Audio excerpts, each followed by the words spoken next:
I hope that all went off okay. I mean, it was a little delayed there from when I hit it. Not your fault, Bobby. You went Yeah, perfect, but well, nah, Yeah. I probably yeah. screwed that up. No, it wasn't you. It's StreamYard because I definitely hit go live, and then it was like not doing anything. But man, it's good to see everybody and be back here for another Yep. Toy Frenzy on Thursday night. Hey, everybody. That's right. Bobby, how you doing? Doing all right yourself? Ah, there we go. I'm doing good, brother. Doing real good. Adam, how about you, my friend? I'm good. I'm just chilling like the proverbial villain. Right, Mhm. right. Doing a little shilling like a villain lately, it seems. There you go. But I say, we just had that epic adventure to PowerCon. Whoever thought going to Columbus, Ohio would be an epic adventure, but it was. Yeah. Definitely. There's not a lot to see in Columbus, Ohio. PowerCon's the big one to go see. That That rats. Arnold statue was impressive. And then That's there's true. rats. We can Yeah. always Yeah. see the rats. Arnold and the Rats, yeah. It sounds like a band. That started Arnold and the Rats. That's funny though. How they're just running around right in front of you like that. Dude, it was crazy. And then like the very next night, we ended up walking back over there and we're hanging out in front, and we had actually Eric Perryman, one of the donators to the GoFundMe, loves watching the show. He was hanging out with us that night, and we're all sitting out there talking, having a smoke, and boom, tons of rats again. I was Wow. like, see, I wasn't making this crap Wow. up, man. They're everywhere out here, all That's over this courtyard. It's crazy. Everywhere else you go in Columbus is absolutely fine. I didn't see any rats. There wasn't trash. It was like a really nice, clean city for the most part, and I walked around quite a bit of it. Mhm. But yeah, it's just that one courtyard, man. They were all over the place. That's crazy because living in Chicago most of my life, I didn't really see any rats at all, and I've been through some shady places and some shady alleys, and Mhm. because of work, not because of I'm just driving around doing that stuff. Yeah, whatever. But I haven't really I've seen some cool rat signs like when I was younger, but Oh man, I like that stuff. But yeah, here in Baltimore, like there's big as cats. Like they're huge down Yeah. here. yeah, they're there somewhere. So had a really good time. We're gonna dive into that in a little bit. Skelly is not with us at the moment. He said he's running a little late. Get off the toilet. I was gonna say Bobby has a theory. He's dropping kids off at the Yeah. pool. Yeah. He's on the turlet. Yeah. Yep. Oh, So shit. I wanted to run through and let's start catching up and saying hey to everybody in the chat because it's been on fire tonight. Yeah, pretty much. Can't wait to see. We got Pop Actor in the house. He was first, and he's actually first this time. He must have showed up like 2 days ago to put that message. Probably. We have Masterversal Toy Hunter, good friend Eldor, hanging out with us. JMax77 here. Got to meet him in person and his family. Absolutely amazing to see him there. That's cool. Great. That's cool.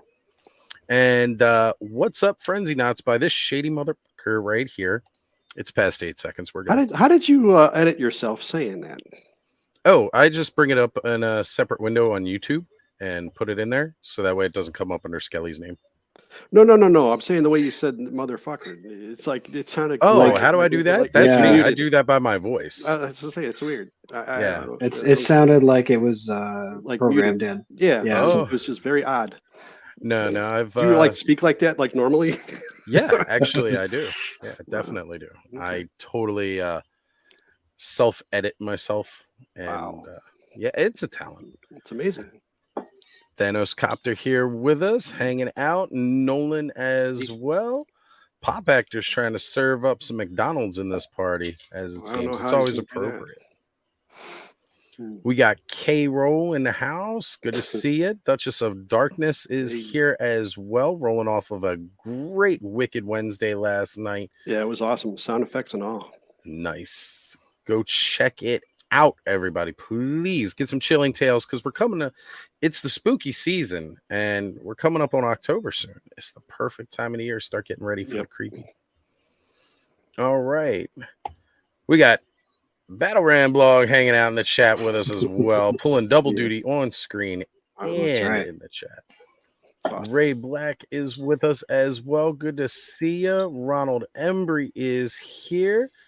Damon hanging out with us this evening. Good to have you here, brother. Trying to be careful to make sure I don't skip over anybody. So much in talking. Eternian Ellipse himself hanging out. Good to see you, Sir Clifton. Thank you for being here, brother. Let's keep on rolling. So many people in the chat just saying hey to everybody. Well, we got Axion Figs. Got to spend a lot of time hanging out with Ed this week. It was Cool. real cool meeting him in person and just spending time together. Plus, I was checking out his live just Tuesday night. He was going live with his son Luke, and they always have a good time. Tales from the Crick, and fabulous live stream. A lot of fun.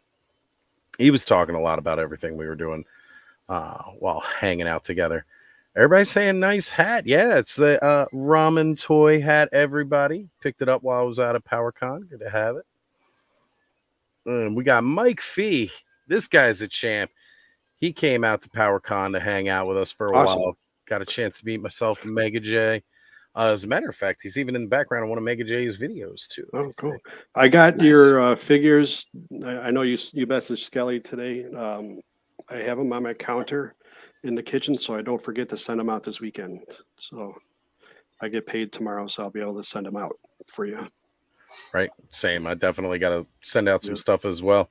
I couldn't fit. I was going to bring Emerald Knight's art pack to the convention with me, but I couldn't fit it in the duffel bag because the prints are so big. I couldn't actually fit it in the duffel bag. So I had to ship that. But we definitely got him his book. Good. And he got it signed by Adam, as well as also a little personal signing from Pixel Dam while we were there too. Oh wow, that's even cooler. Yeah, certainly. Some comic books and a sticker too. Oh wow. Yep. So did Pixel Dan say he's going to come on our show then? Oh yeah, he's definitely been open to it. We just gotta get him the email. I'll email him this week and see what his schedule's looking like. Because it's that time of the year where he's busy doing convention after convention. So yeah, it seems like he's always doing them now. Well, he is everywhere. He's travels a lot all year round. He's doing it's his new job, right? Well, I guess he's a regular job as far he's as got I know. A full-time job too. Yeah, he does that. He does the wrestling, and he's working on the new TMNT book. Plus, and he's got 2 kids. Right? Yeah. That man has always got something going on. So it's not surprising that he is extra busy. All I do is just sit around, work, watch cartoons, or listen to some punk music. That's it.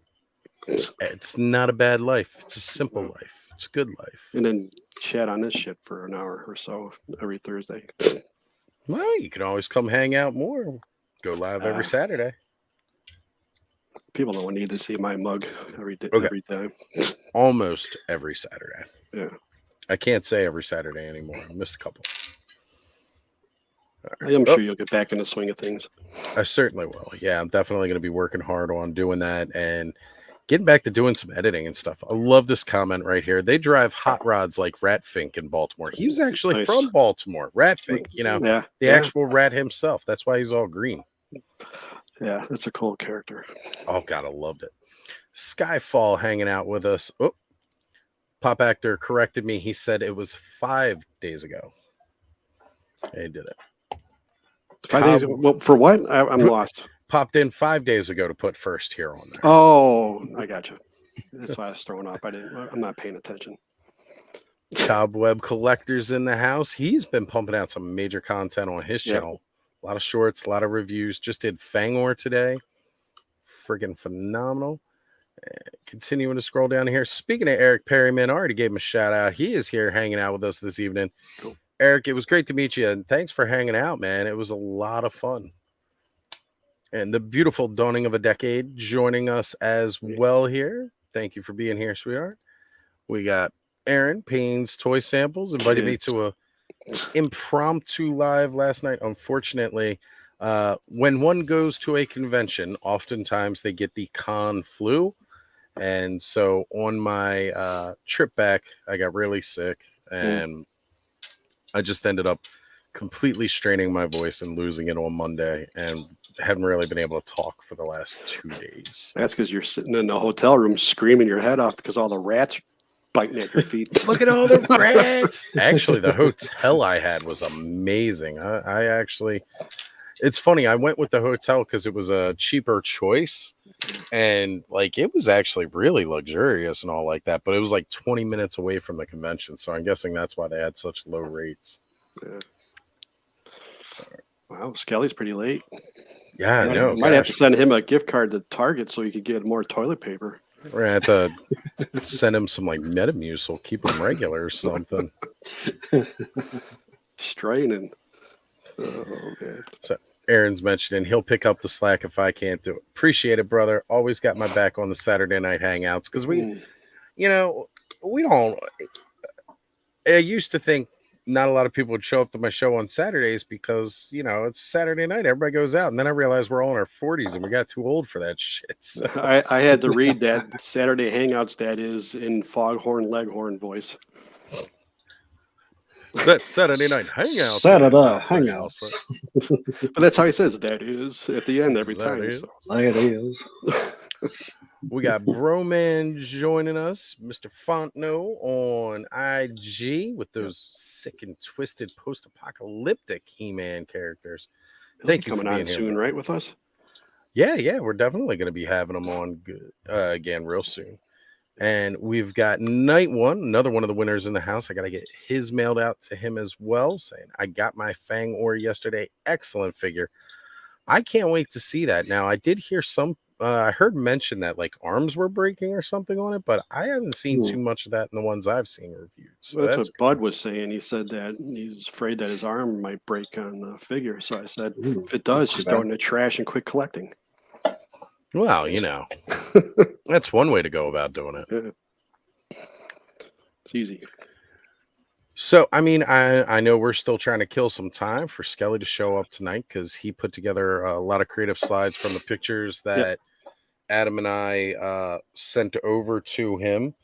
Oh, here he comes. Speak of the devil. Hey. That's how it goes. Hey, everybody. How's it going? All right. You used your shittens and everything, right?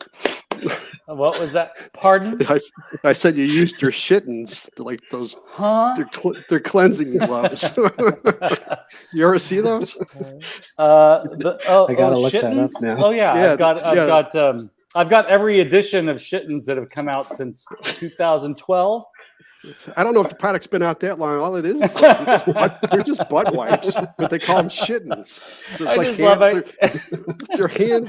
Is it like in an actual glove? Yeah, you can wear it like a glove, and you can wipe your ass with it. I just have to say, huge compliment to you, Bobby, for just playing that straight. Yeah. I don't know if they've been out that long. They're just gloves that you just used for. Oh, man. Brilliant. I know, like years and years ago, I was talking to my buddy, and I came up with a product called Butt Fresh, and it was like the same thing. And I was like, I got pissed off because I saw those shittens on Amazon, and like they stole my idea. You know, it's always that. It kills me. It's a really good name. Mm-hmm. Right? Shittens. Oh, I have to ask you guys real quick. Is this sound okay? I'm trying this out. My microphone thing is just not working anymore. So yeah, you sound good. Yeah. Thank you. Cool. Man, my microphone wasn't working so hard it spilled coffee all over my desk and ruined a couple of mini comments. That's a good hard working mic if it's spilling coffee on you. Yeah, well, now it's working again. Yeah. Well, I went to go guys, move something. I had the coffee on the desk, and I was like, "Oh shit!" It spilled. Thank you for your patience. I'm sorry I was late. That's all right. No worries. I was taking the time to do my hair. We were doing comments, just going through the comments. Oh, cool. Good. Trying to. We got a lot of people here tonight, man. There's a ton of people here. Oh, thanks, great. Broman. So Broman is going to be our guest, not on the 24th, but the following week. So that's why I had mentioned. I knew he was coming up soon. I just couldn't remember. Yeah, he's coming up soon, and I just chatted with Broman. 31st. And yeah, the 31st. So that's going to be a real great. I'm really looking forward to that episode. I know. Broman, we are going to into the mind. we are going to grill you. We are so excited to talk to you about your process and everything. You know, in the friendliest possible way. Oh no, I'm gonna put the spotlight on him, and we're gonna full on interrogate him. Yeah. He'll be like this. So always got to call him out whenever he shows up, and then we lose about 4 or 5 people when I say it. But speaking moistly in the house. How's it going? I don't have a problem with that. I don't know why everybody else does. Some people just really get creeped out by it. It's kind of like part of it? I think it's like a cardboard thing or a styrofoam thing. If you don't like the sound of that, like if you don't like the sound of somebody speaking with a lot of moisture in their mouth in your ear, I just imagine it like being right in my ear. Yeah, or like if people are like, have you ever heard somebody on the microphone and they like a lot? That drives me up the wall. The lip smacking. Yeah. I do that. That's why I never tell anybody my phobias or anything like that, because I'm always afraid to say something. So when you just exposed that, so I'm gonna find myself doing, "Hey, Adam, so what do you?" Oh, dear. I'm losing subscribers every time I do this. Yeah, pretty much. Yep. My friend would do that while eating pizza, man. They would just drive me up the wall. Oh yeah. Just there. I was like, oh man, dude. Alf Inflict, how's it going? Good to see you. Alf and Danny Phillips, Alf Inflict and Danny Phillips, they send me a lot of good updates on stuff, man. I don't know how they do it, but they are like, they've got their fingers on the pulse. I used to be like that. Yeah. But no more.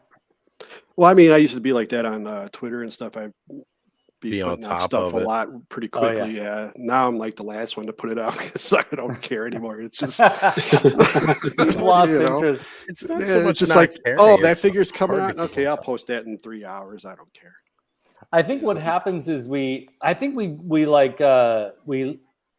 lose interest. We just transfer interest. Well, I said this before. I started Twitter, that Twitter account that I have back in 2020, because no one was putting out any news or anything about which figures were coming out next, or anything that was happening, and I was trying to find stuff.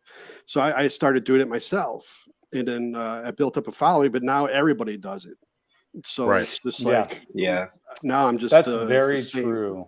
I mean, a lot's changed in the past 3 years. Especially on Twitter and stuff, that people are just like all over the place putting news out and stuff. And it's just like, well, they don't need to follow me anymore because all these other people are trying to break it quicker than I am. Yeah, it's a lot of energy keeping up with all that. Yeah, it really is. And plus, there's a lot of stuff announced with Masters lately. It's in the last 12 months. It's very difficult to keep up with. Yep, and definitely is. And I just assume leave it to those folks. I'll do my thing. They'll do their thing, and I've always kind of been that way. It's hard to keep up with announcements, and I'm always like checking it and finding out last or feel. Well, it was easy for me because I work from home, so I could just take breaks whenever and just look up stuff. Oh crap, that's coming out! Boom, and I'll send it out, and everybody's like, "Oh, holy shit!" Now it's just like, okay, I look at Twitter. Oh, 1,500 other people already announced this, so why do I need to do it? They already broke it 30 minutes ago, and I just found out about it. So it's like, You know what? I see a lot of value in what you're doing now, Bobby, which is emphasizing what already exists. I see a ton of value in that. Adam does that with his blog. He educates us about what is already there. Yeah. And you're doing that now. Did you talk about I missed it. Did you talk about your new Instagram? Oh, no, I have not. No. I mean, that's a great example. We'll talk about that because that's a great example of emphasizing what is this thing that already exists, folks. You might need a little bit of a reminder of why this is rad. And that's I think you're doing that right now. Maybe that's where your head's at. Yeah, I enjoy. I can't even speak. I started that on Twitter a year ago. Oh, Well, okay. well, a little over a year ago, but I stopped doing it because I lost the password, and I was like, I don't care anymore. No one cares on Twitter. So then I was like, well, Instagram's more photo based, and I was like, well, this is kind of cool, and then I can add like a song clip to it as well, Yeah. from that record, and give it an example of what it sounds like. Definitely but helps. I'm posting all my punk CDs on Instagram that I own, and I have, I don't know, 600 of them, 700 CDs. So most of it's punk rock, and if I get through them all, I'll post my thrash metal, my death metal, and black metal. I have that as well, but most of it's going to be punk rock and things. We a need couple that.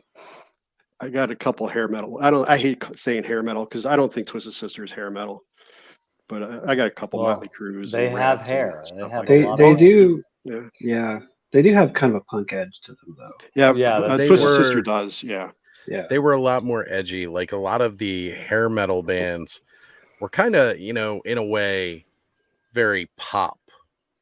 They were very trendy for the time with the style or fashion and everything. Whereas Twisted Sister was like kind of the complete opposite, or taking it to the full extreme.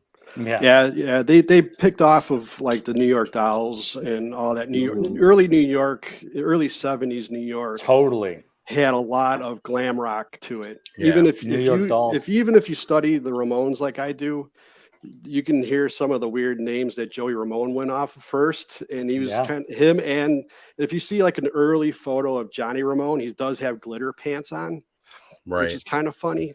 But then they switched to straight leather jackets and jeans. But yeah. Sorry, I have to take a moment of appreciation for Broman bringing up Death. Yes. Because Death is the one from Detroit, right? Yeah, with proto and pre-punk. Without Death, we wouldn't have a lot of punk bands. Yes, Broman, thank you so much for bringing up Death. One of my favorite bands of all time. I do like the death metal band Death. I have all their CDs. Oh yeah, that's a little that's a little different. Yeah, but that's. But I knew what he meant when he puts punk rock and death together. I know what he was talking about. Yes, absolutely. I unfortunately don't own anything from them.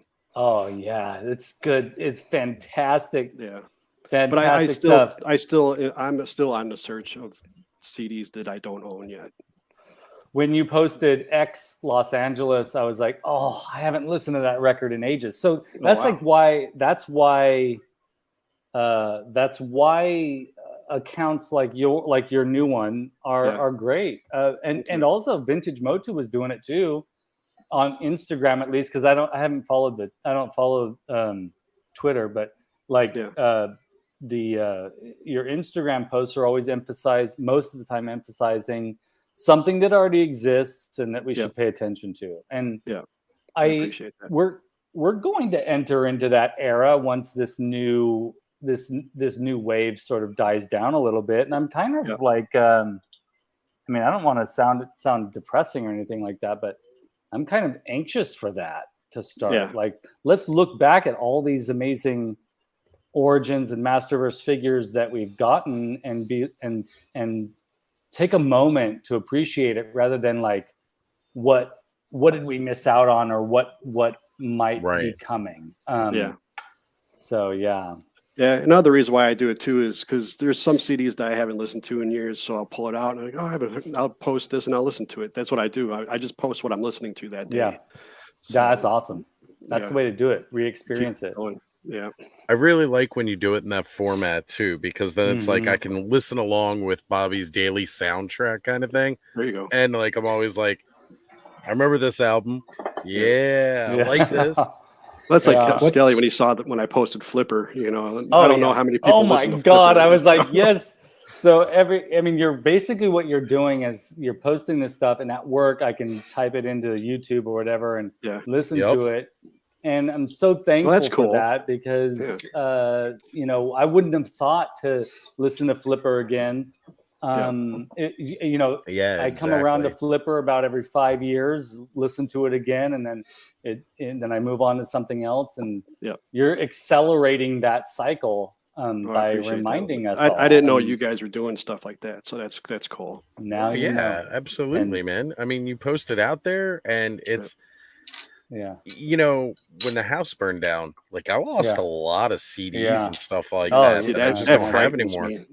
And like I used to spend some time. There's a record store downtown here in Baltimore called Soundgarden, and you know they got a lot of vinyl and everything. You can find stuff there because like we used to have a lot of like record and tape traders, but most of those closed up as now everything's switching to digital. Yeah. So, That's but the I problem. still, I mean, I don't even have a disc tray, or I don't have a CD-ROM at all on the laptop that I use for this. Yeah, Like there neither isn't. do I. Yeah, none of the new ones come with it. You have to get it like external. Yeah, it's now. a separate. Yeah. Yeah. I just listen to stuff on YouTube now. I haven't even. I've got a bunch of CDs over here, and I put them in the car. Yeah. As opposed to putting them into any stereo at home. I put them in the car. Now, do you take the jewel cases into the car, or do you have the book with the sleeves? Oh, I don't do the book with the sleeves anymore. But I did do that for a while, and it was more of a nuisance. I just feel like I know the purpose of it to protect the packaging of the albums, but at the same time though, that always seemed to me it scratched CDs more. Yeah, that's why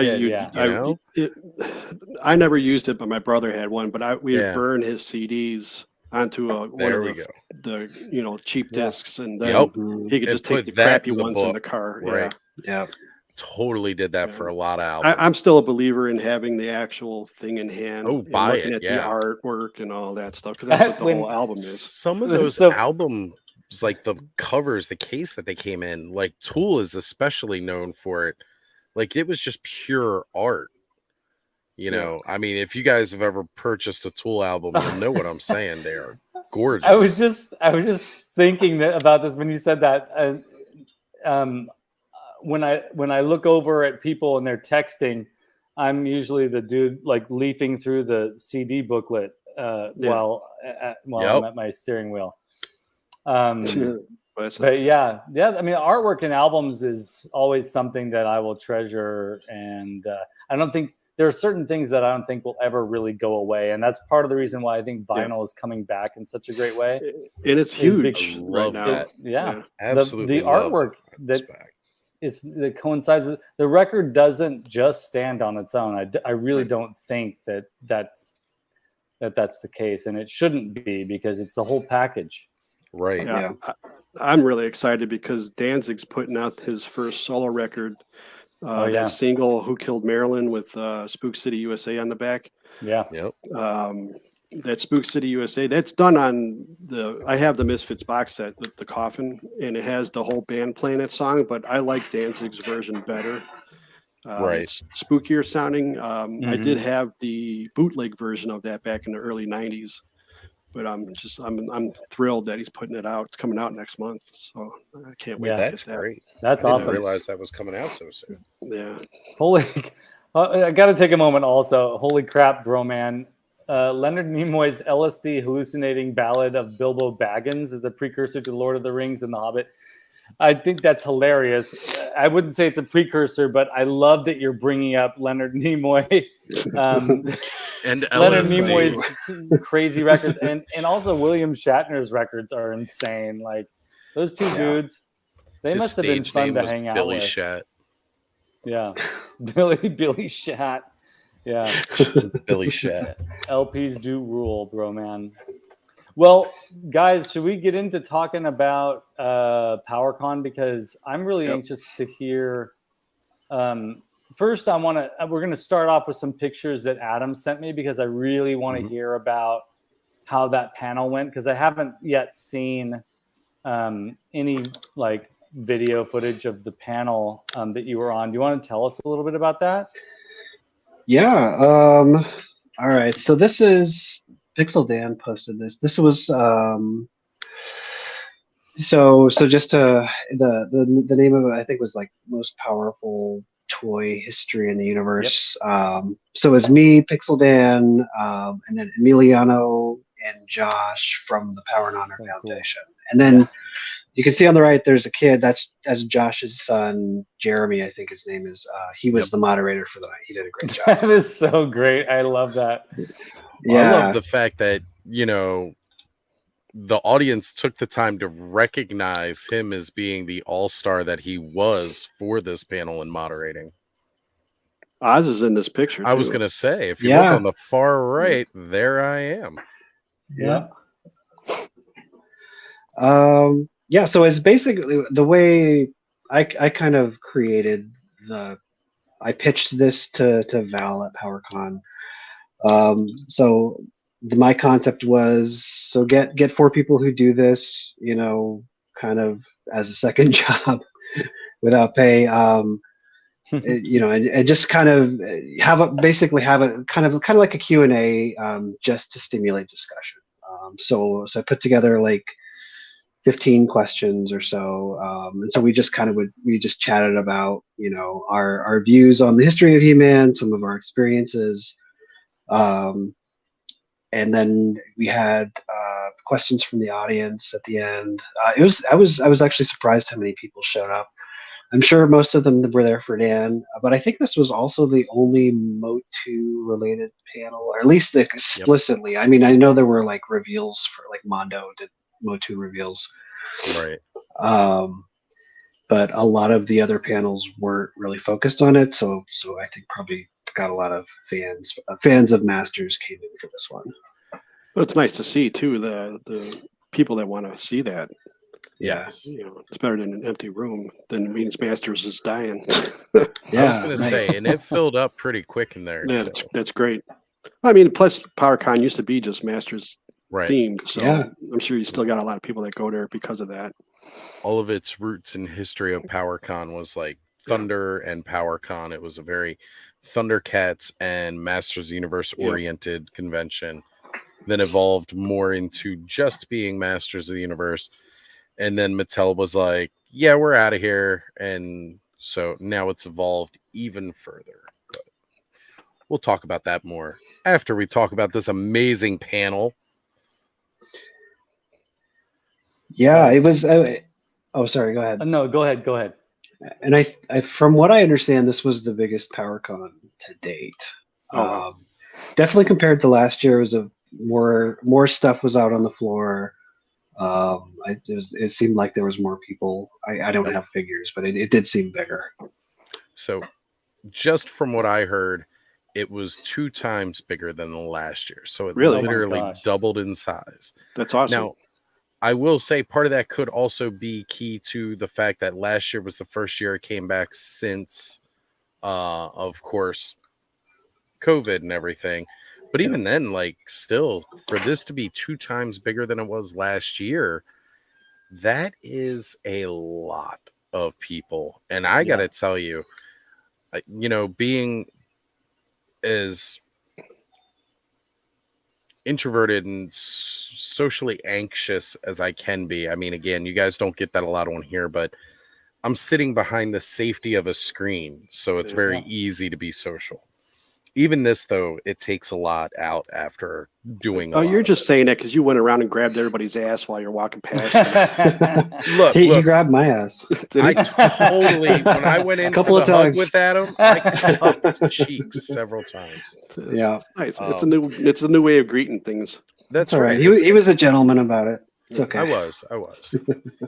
What we don't know about this picture is that his other hand is grabbing John's butt right there. Yeah, see? That's why John's got that. That's right. He's like, yikes. He's got that grin. He's like, not again.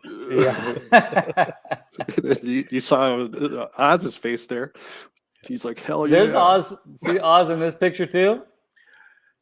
We should just go around, and it's funny as I'm seeing more and more people's footage and pictures that they took from all over PowerCon, I see myself everywhere. And mind you, I was only there for Friday and Saturday. Sunday, I had to leave. So you guys said that you couldn't video it, right? They wouldn't allow you to video it. Yeah, that's what I saw last year. I didn't even. So This was the only panel I was at. I don't. Did Okay. they have the sign up, Oz? yes, there was a sign up front by registration that said no live streaming or video recording. Okay. Now, with that being said, it still seemed like several people were able to and were allowed to, because many people were definitely going through and filming. I mean, there's a lot of great coverage from Geek Dad Life and Mega J where people were filming and everything. Of course. So, I mean, you know, it's just one of those things where, yes, you know, it is what it is. Like, you know, you're either going to be able to do it or you're going to miss out.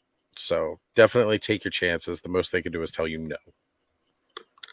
I'm going to take a real quick moment here. It's a little delayed, but it took me a while to figure out how to get the link on my computer rather than on my phone. But here's Bobby's new Instagram for people that want to follow his daily punk rock collection feed. It's just awesome.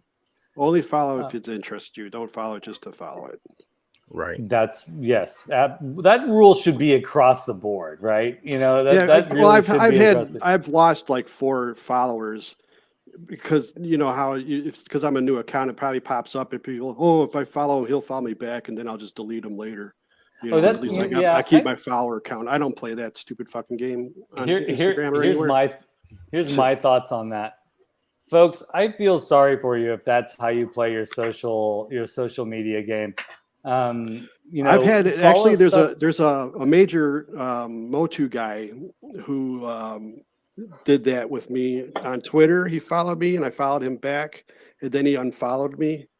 And really? After he said, "Hey, I'm on Instagram as well," and it's Mossman80. I don't care. Fuck him. But jeez, all right. Well, he did that too on my Instagram too. He followed me, and I followed him back, and then he unfollowed me.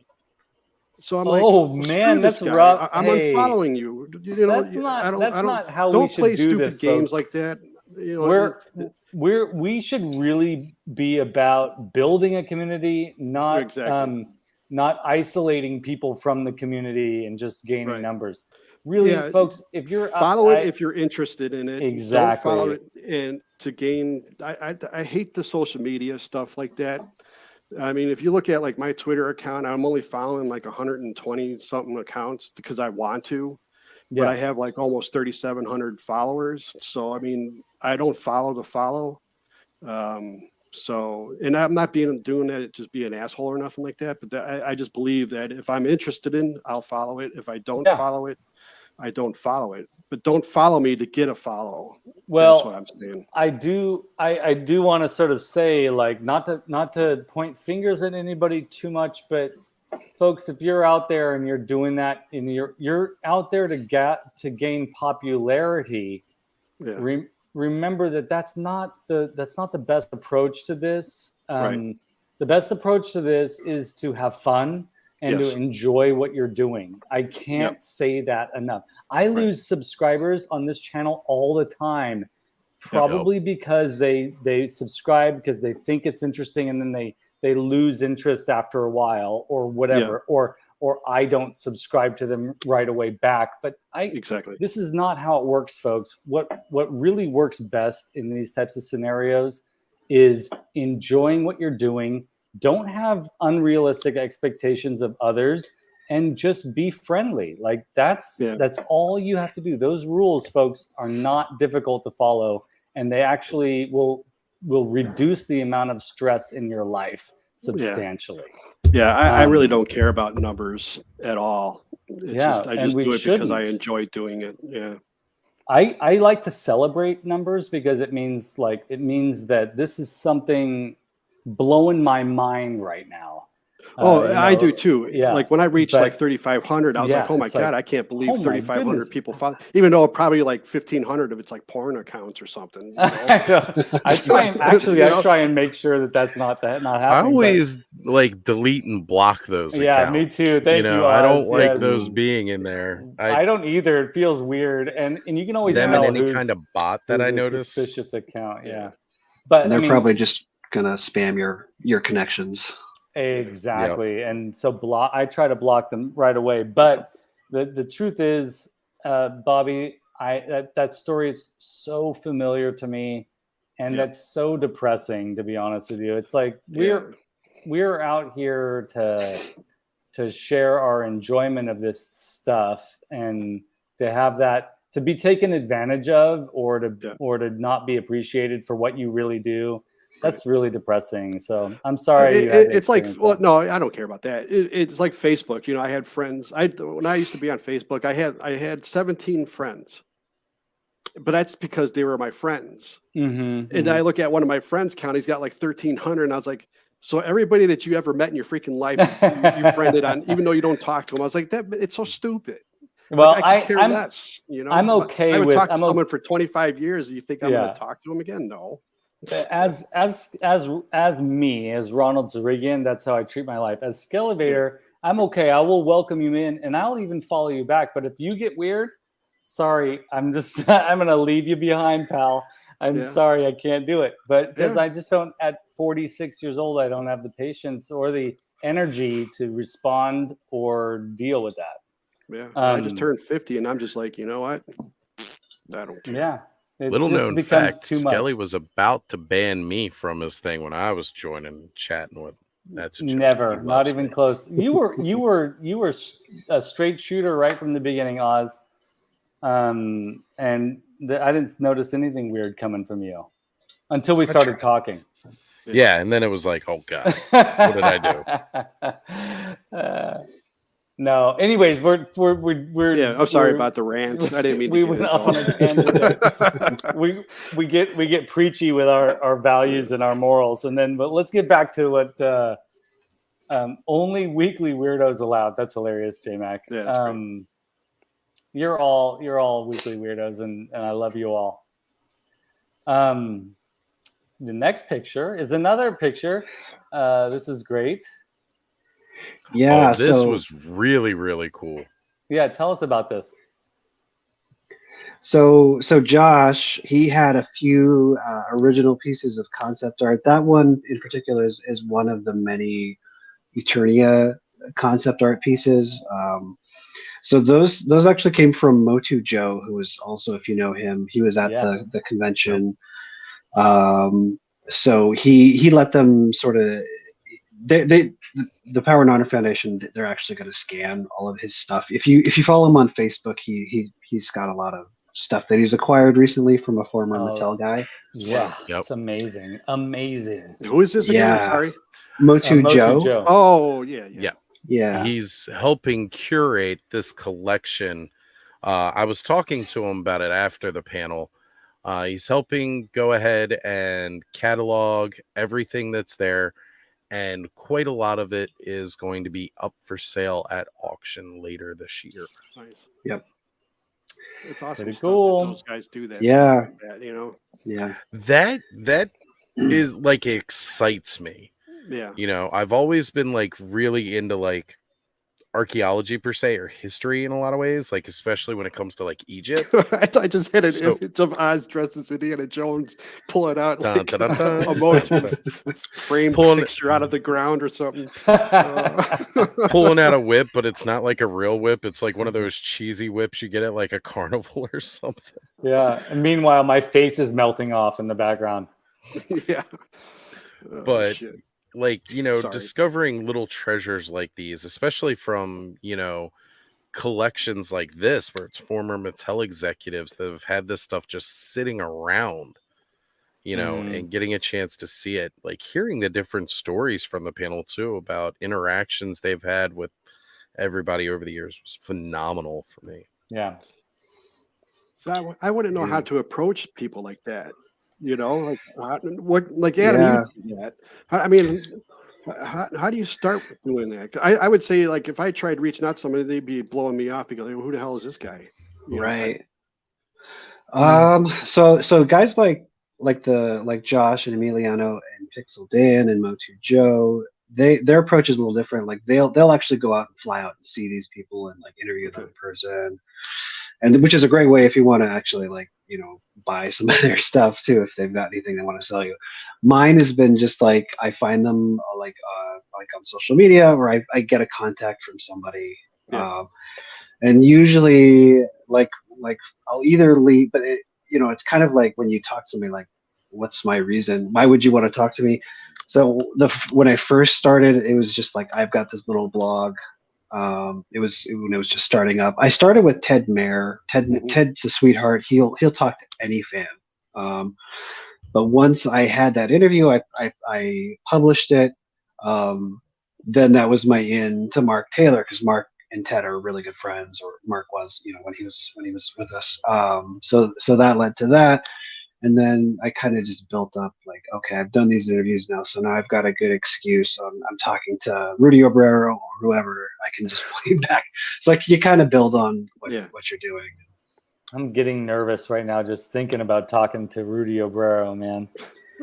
Yeah, he was at the con last year. Oh, yeah, so cool. Rudy's another super chill guy. He's a very laid back guy. That's awesome. I think that's amazing. I think that's amazing. We got this other final picture, and I just like this because Adam is kind of looking at the camera, but moving at the same time, so his face looks a little blurry, blurry. But I just want to say, like, where else in the world at this, at a time like this where Mattel doesn't even attend PowerCon, you can have a panel like this where these experts get up and they just talk about this thing that we love. I imagine, I can't remember the name of the con that's in Germany. I imagine it's equally as exciting. Con. Yeah, Grayskull Con. But we are so blessed to be able to have a thing like PowerCon, even when it's not when the heavy players in the Masters of the Universe lines aren't participating in the same capacity they may have in the past. You still have these amazing panels where Adam and all these other amazing dudes get up and talk about Masters. It's so cool. Yeah, it was great. I last year that we had Rudy Obrero at the show, he just had a table and he was selling prints. I was hoping he'd be there this year, but he was not. Maybe he'll be back next year. Yeah. I hope so. I'm trying to start saving now to go next year. That sounds fun. Yeah. We just had to pay for a big bullshit thing with our car. So I'm like, I could have started saving this month. So, but whatever. Don't buy the Snake Mountain. Too late. but you can make a better one, Skelly. Yeah, you already did. I've done it. I can't. One of my favorite play sets as a kid was that vintage Snake Mountain, and I just love it so much. And it's one of those things. It's and really, to be honest with you, folks, like, I think it's probably one of the last things that I'm getting from the Origins line, because we ventured into territory I may not be that interested in the stuff coming out. So I feel like that's okay. I've forgiven myself for that. Yeah. But starting to save up, hopefully. It is a cool looking Snake Mountain. I feel like they did a way better job of that than they did with Castle Grayskull for Origins. Oh, great. Yeah, Grayskull, I'm kind of, it's an easy pass, but I own it. So I'm like, I can look at it and be like, it's not the same as the vintage. I can live without it, but that Snake Mountain looks gorgeous. Yeah, anyways. Especially seeing people with it in hand now, I'm like, wow, that is really fresh. It's bigger than the vintage. If you're seeing them side by side, it's pretty cool to see it is actually, like, the Origins Grayskull is actually like almost exactly the same proportions. It's just designed differently. But Snake Mountain's actually bigger. Anyways. Well, they made sure that the peak goes up higher than Castle Grayskull, so it is a mountain. It should, yeah. With Point Dread on. Oh yeah. Apparently they're Oh, about yeah, the that looks same good. height though, because Point Dread is where it sits, brings it up just as high as the peak. Yeah. I didn't know he was pointing at the thing. I thought he was just holding his figure up. You know, Right here. Point yeah, Dread. I see it now. I see it now. My screen Finally is got small, Point so Dread. Yeah, it looks good up there, Oz. I gotta say though, I'm a little miffed. You know, I gotta talk to Hebrew about getting one of the spacers to put in there so you can actually have somebody stand in there. Yeah, that's a real issue. I haven't seen it. I haven't held it yet. Right. But I seeing those reviews, I'm like, that's too bad. So Adam, I can only speak for myself in this regard, but I feel like Bobby probably feels the same way. I know Oz, you got to be there, but man, I wish I could have been there just for your panel. yeah, that would have been great. Yeah. Oh, thank you. Yeah, I mean, it's hopefully somebody who was there. If people were recording it, I hope they post it. It'd be great. Because I was a little bit like I was nervous. I didn't sleep much the night before, so it's a little bit hazy for me. So yeah, feel free to post it if you got it. You know, I gotta say, I feel really, really blessed that I was able to be there and to attend this. Friday, there was a lot of panels going on, and I wanted to attend a bunch of them, but I got so overwhelmed with trying to run around and helping try and get people this con exclusive or that con exclusive that was there, because a lot of it was selling out really quick. And like, you know, there were so many times where, you know, I wanted to go see this panel or that panel. I just had to miss it because I was still waiting in a line. Probably one of the worst moments of that was, and it's funny because I just found a video of it like right before we went live today. I was standing in line for the Four Horsemen table with John, Emerald Knight Photos, my buddy Ziggy, and we actually met a fan, Neil Hill, who's in several of the chats, checks out a lot of different channels, more of a G.I. Joe guy. And we're chatting with him as we're waiting in the line and everything like that. The line's just long, and I'm trying to get the con exclusive pre-sale 2-pack. And just as we get up to the table, they were like, "Oh, sold out, but we'll have more tomorrow." And I was like, "Are you kidding me?" I just spent all this time waiting in this line for this con exclusive, and it finally sells out just as I get up here. Meanwhile, I like missed my chance to go to like a different panel that I wanted to go see, but it is what it is. It's kind of part of it. You know, you got to plan things out a little bit more. But it was like right as the con was opening, I started to get a lot of messages like, "Can you go see about this?" or "Can somebody go see about this?" And I'm like, "All right, let me go run over here. Let me go run over here." Not that that's a complaint at all, because I actually really enjoyed helping hunt these down and get people these exclusives. I thought that was one of the most fun things, because there's a lot of people who can't really attend, you know, or don't have the ability to be able to come. So being able to get you something from these events is really fun, because it's kind of sharing that experience with everybody. Like, we're sharing the experience here through photos, and this is another way for other people to take a little piece of the con home with them too. Yeah, I just want to say I'm overwhelmed with love and joy that you got me that trap jaw from Mondo, the Filmation version. I mean, I'm still excited. Oh, Bobby, you know, it's a drop in the bucket, Bobby. I mean, the guys at Mondo have a wanted poster of me now as I stole it off the room floor, but you gotta do what you gotta do. That's right, man. It's in the style of this, though. This is the one. This is the trap jaw version that you wanted, right, Bobby? Yeah, it was one of these, right? When Mega J had this short clip of you, and who's the gentleman in the middle? Oh my gosh, I cannot remember his name right now, which is terrible. Well, he's very, very, very lucky man to have gotten these. What are they, Brazilian? I can't remember what country they're from, but yeah, they're from Brazil. That Yeah. merman, I am in love with that merman. Same. What a cool thing. Yeah, they're in the style of that Titan Hero stuff that a lot of kids like these days, where they're like that bigger scale action figure.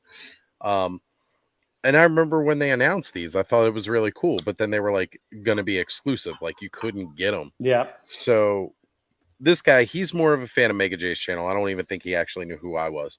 Yeah, because that's why he's looking at him, not you. Right. He was all about seeing Mega J here. And he's like in awe of him. It's like, ooh, look at Mega J. Right. Well, I mean, that's one sexy piece of man, that Mega J. But another ass grabber. You know, the fact that he managed to have all 4 of them, because these guys are actually pretty pricey, being that they were exclusive. Yeah, that's what this guy's smile in the middle. He's like, I just spent, $500 on these. So wow, they're great, right? I wouldn't pay 500 for them, but they're very cool. Well, they're very cool. Paying 500 for something right here. Alpha and Flick just put this in the chat. Oh, dude. Classics. Yeah, that's worth it. That's Snake Mountain. It's totally worth it. Wow, that's isn't a that really like good deal, right? Yeah, it that's is. About, that's normally $1,200. It's less than half price. Isn't that like how much it actually cost when it was released? He bought it. It was a little bit more than that, I think. It was closer to 600. Is it complete? Is it like? That's what I'm wondering. Is this complete? Like, does it have everything? Alf, you'll have to tell us. If it's still complete. worth it, even for the shell. No, yeah, that's why I was curious because of the price. Yeah. You guys saw the video on the channel, but I finally saw Blue Snaggle Rocker's Snake Mountain in person. My first experience seeing classic Snake Mountain in person. And honestly, that's one of the greatest accomplishments in the history of toys. Why there isn't like an award for best like singular toy of the decade and why Super 7 didn't get that is beyond me. And they did it again though. Yeah. Well, they've turned around and done it again. Like, I know, as epic as that was, now they're doing this, with the Cat I still think Slayer. Snake Mountain's better though. Well, of course, yes, because it's a lot more detail. Yeah, we're Masters of the Universe guys, so Snake Mountain, of course, is absolutely going to be. No, I know, but I'm saying if I look huge. at, even if I wasn't a fan of Masters or anything like that, I'd still say the Snake Mountain is way better than that. Yeah. Maybe because I can it's see design of it, because I've seen a couple of those Snake Mountains in person. They're pretty huge. Yeah, it's amazing. I do have to say thing though, makes me look small. Makes me look small. Well, that's how I felt when I saw that classic Snake Mountain. I was like, I'm a peon looking at this thing. But this, I need to say that the interior. I've said it before. I'm not a huge Thundercats fan, and you can unsubscribe from me if you want to because of that. But I enjoy Thundercats for what they are, and by association with Masters. But the interior of this playset is freaking amazing. I have to say, like, look at the intricacies here. It's mind blowing. How tall is that? Like 3 feet? It's more? Like 2 feet, 2.5 feet tall, or something like that. Okay. It's pretty but spacious. Yeah, I mean, got leg room and all that. You can stretch out and stuff in it. Yeah, you can lay down in there. Yeah, awesome. Really, you almost could, man. Jazzercise with Chitara. Like, some people might really love that. Bring the Barbie, come on over to my crib. the pictures for this really just do not do it justice. And Ed's saying 36 inches exactly. Oh yeah, there you go. That's right. So it's 3.5. At the peak, it's 36 inches. Now, Mega J measures his Snake Mountain. The Snake Mountain at its peak measures 38 inches. So it's only 2 inches smaller. Some people say 2 inches, isn't much, but some people it's a lot. You just got certain people and they'll let you know. Now, if it's Sorry. the difference between 2 inches and 0 inches, that's a lot. Sure. That's a right, lot. comparatively. Yeah. Could I show off something? Yeah. Please do. That I've got? All right, so I've got this. This is Oh, from yeah. Rob. I'm Oh, gonna yes. put his worst villain ever. He's on Instagram. I'm gonna put his Instagram in the chat. Yeah. So he came up to me. He found me at PowerCon last year. He said, "I love your blog. I love everything you do. I'm going to make you something, and I'm going to give it to you later." So 1 year later, he finds me again at PowerCon. Wow. He says, "Here it is. Here's the thing." So if you have Battle Ram, Yep. the missile Yes. face. So this is Yeah. a giant size missile. That I get to put up on my wall. So thank God, you that That so is much. gorgeous. beautiful. What is that? Is that Yeah. wood? Did you say? N- Or No, it's molded. Okay. It's Resin? yeah, probably resin. Yeah. Yeah. That's awesome Um, looking. Nice. so you can tell. So it's like molded in pink, and then Oh, he's that's got resin, yeah, some for sure. some spray painting on it to give It it a looks a go. little God, bit that's like beautiful. those guys from Flash Gordon movie, like the eyes. Yeah, a and little nose, bit. Yeah. Yeah. Yeah. So That is yeah, cool. I like that a lot. I remember seeing you post that, and I thought that was awesome. yeah. This was one of my favorite things I own now. This is That's cool. You know me in the Battle Ram, just Yep. Yeah. little nuts for it. That's absolutely gorgeous. That is.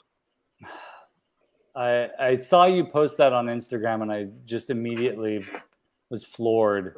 But seeing the size of it now makes it Yeah. even better. Yeah. Right? It's Yeah, just getting his the face. scope of how big that is. Yeah. No, I need to create a battle ram that's sized to that, so then I'll Oh, put it on the jeez. end of a missile, and that'll just live in my basement. It would have to be the size of a Backyard. Ford Bronco or something. Pretty much, almost life size, I think. Yeah.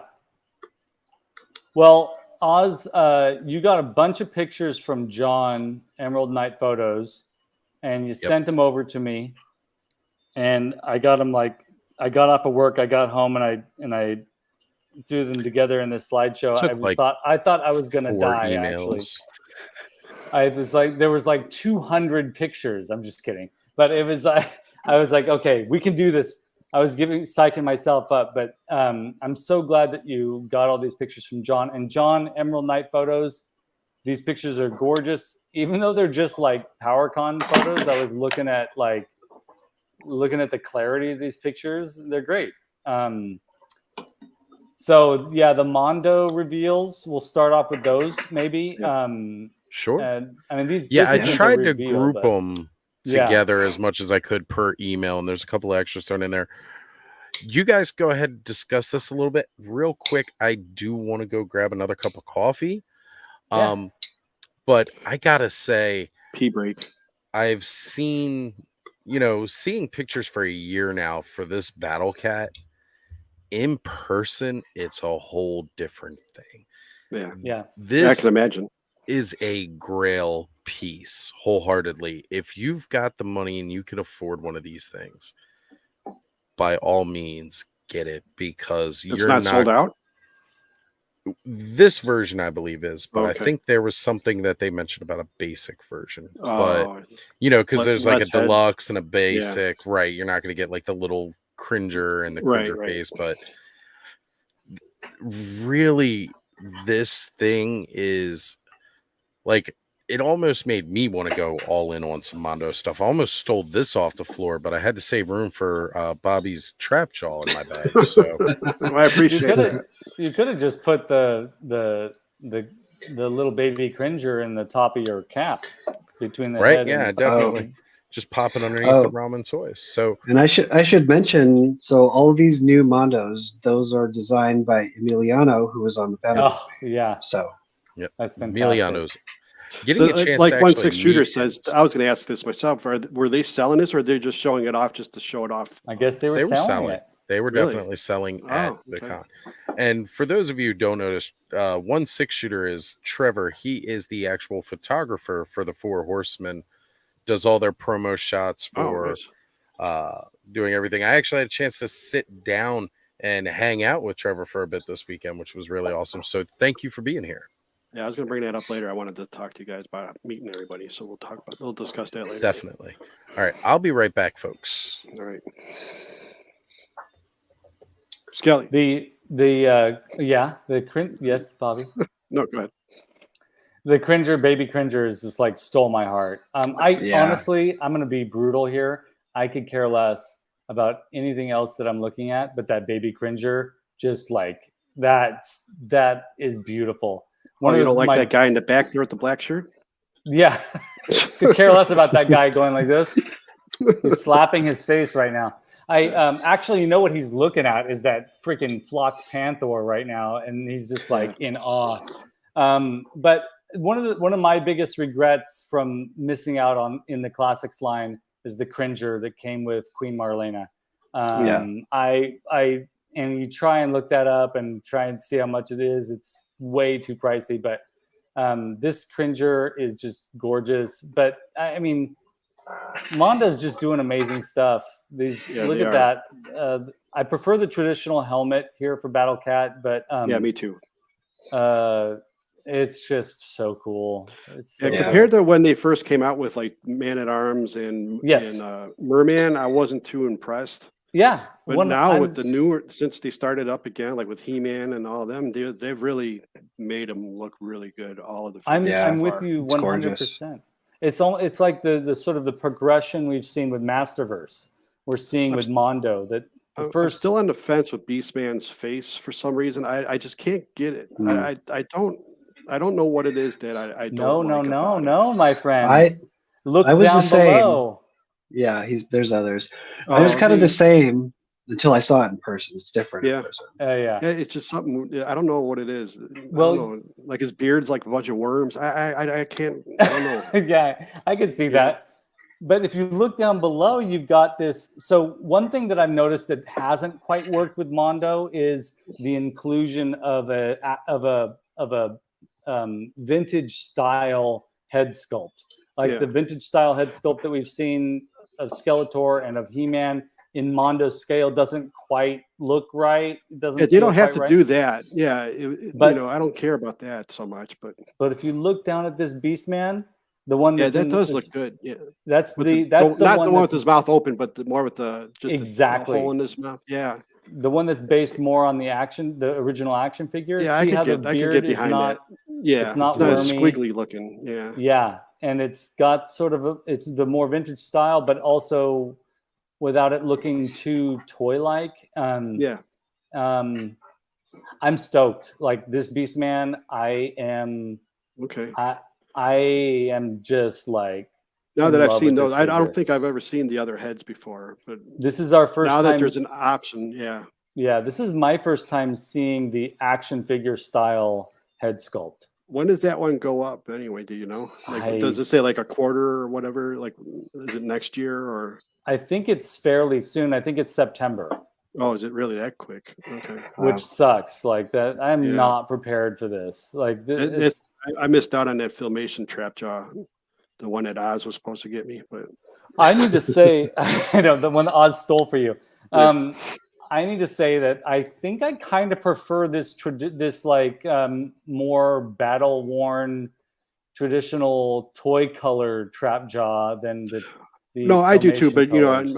I like trap jaw, so I try to get every kind of version. So it's I'm a big fan of the Filmation, so I did like the way it looked. But it looks great. I mean, I messed up on the time when it came out. I was thinking noon, and it was actually 10 o'clock my time. Oh, did you miss it? Yeah, so I was working, and I forgot, and I was like, okay, I go on lunch at noon. I'll log in and maybe try to get it, but I forgot all about it. Yeah, I just forgot the time. I mean, I keep hearing Shawn.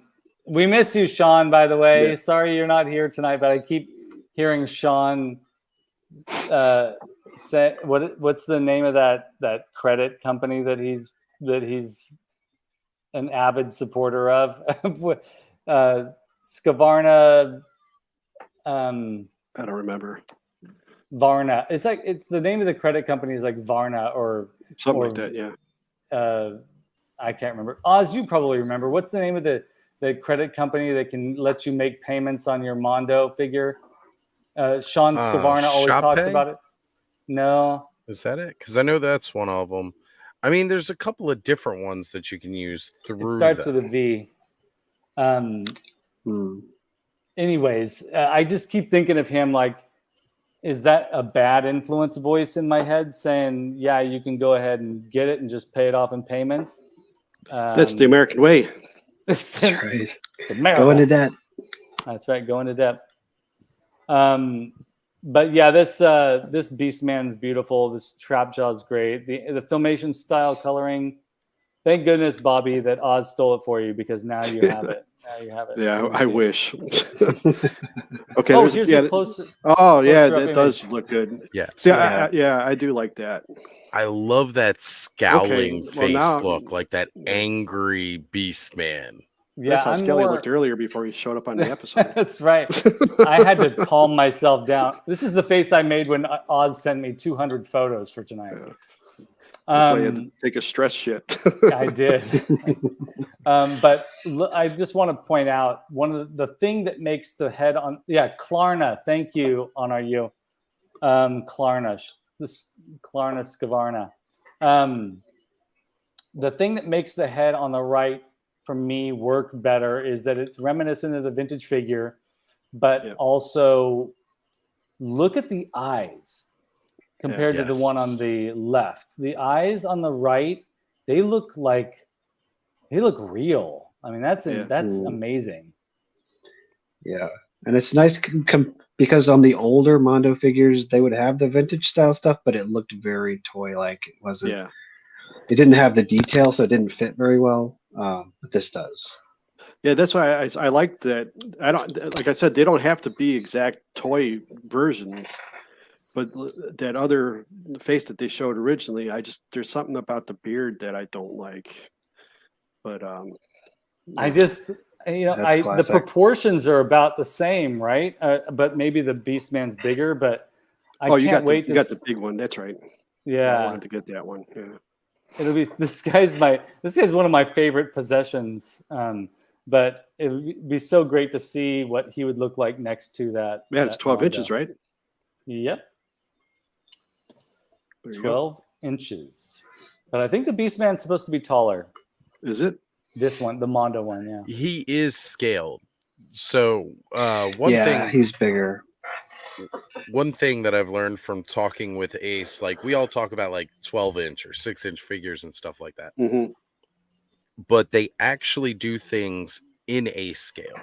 Right. So that way everything in the line fits. And, we've seen a lot of evidence of that lately with Masterverse, where the Beastman figure is massive compared to some of the other figures. The Too Bad was massive. Yeah. So, they're doing a specific scaling, and this Beastman scales with the rest of your Mondo collection. So he is going to be massive. Crap. There is a picture of him standing with Trapjaw right next to him. Yeah, you can see Merman right there behind him. Yeah, that's the head of Merman comes up to like the shoulder. Yeah, I'm gonna have to get that Beastman. That Beastman just swapped that head out with the one on the. That's right. Got to give him the turkey leg. There you go. Huge. Give that to Gwaldor. Figure.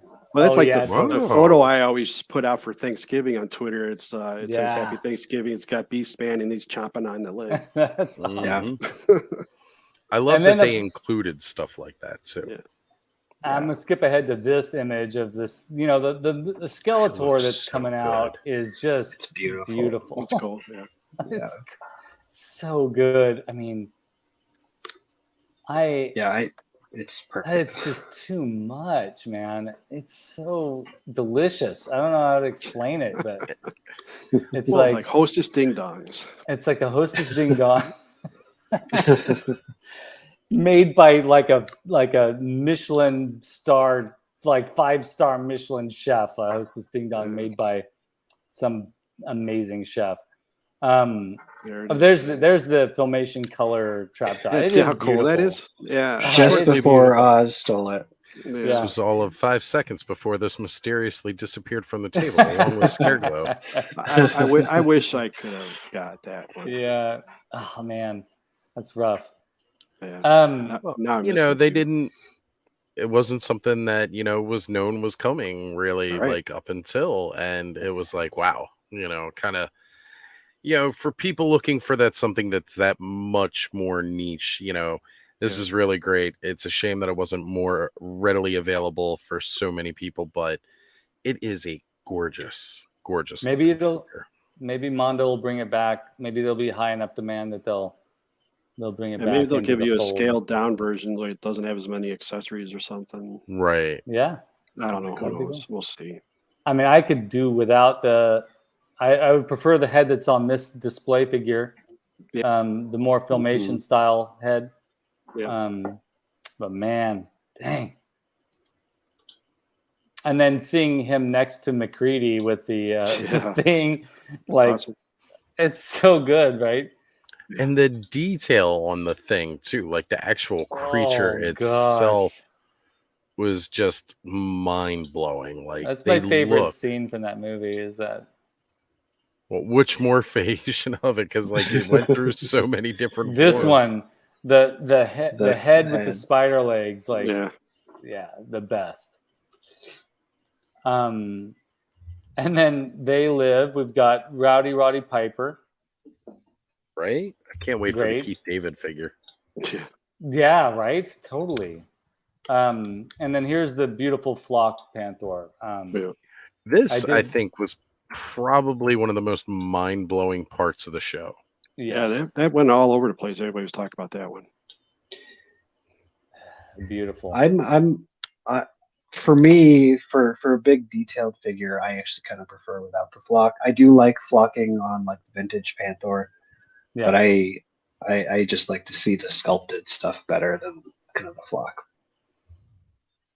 Now, one thing I will say about it is like, for such a piece, I really got to worry about like anytime you touch it, because just touching flocking will eventually help it rub off because the oils and stuff in your skin. So like, but it looks so good, and like all the joints, everything on this is flocked. Yeah, nearly. I mean, you can see like in the wrist area of the front two legs that there's some empty spots there. I mean, it's almost like but you can't really complain about this because it's just spectacular. Something like this, you invest in something like this, you also got to invest in a plexiglass case. You also have to invest in the commitment that you never touch it. Ever. That's a tough one because I'm sort of a tactile person. Like I kind of I want to engage with my collection. I want to touch it. Yeah, it's fuzzy. I want to touch it. I want to pet the kitty. Exactly. I am totally that person. Yep. Yeah, it really is. These things are so big. I think one of the pictures I sent you is actually the box that Battle Cat comes in. That is a huge box. If anybody here owned an Xbox 360 when it came out, it's bigger than the original Xbox 360 box. Wow, that's insane. It's big. This guy's beautiful, and there's that box that you're talking about. That box was huge. Like that little shelving that they had behind it, you can actually see that in the first picture of Battle Cat, where it's like sitting on the bottom shelf in the back. It takes the whole freaking shelf. Yeah. It's beautiful. And we got Wolverine here. Looks beautiful, looks great.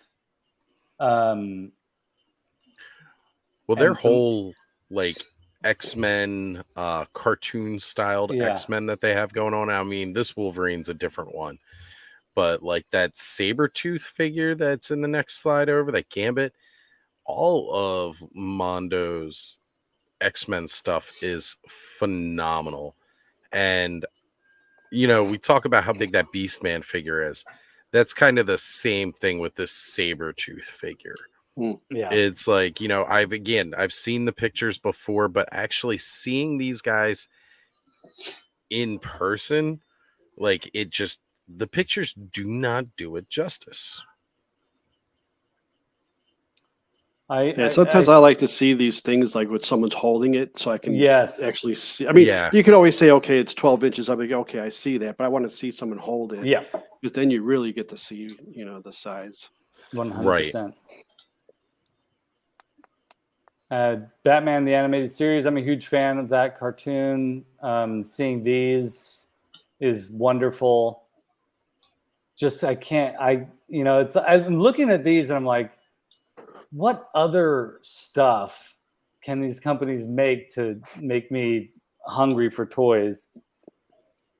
At this stage in the game, it's everything, right? Everything's going to become available. And I really feel for people that feel the pull to have all of this.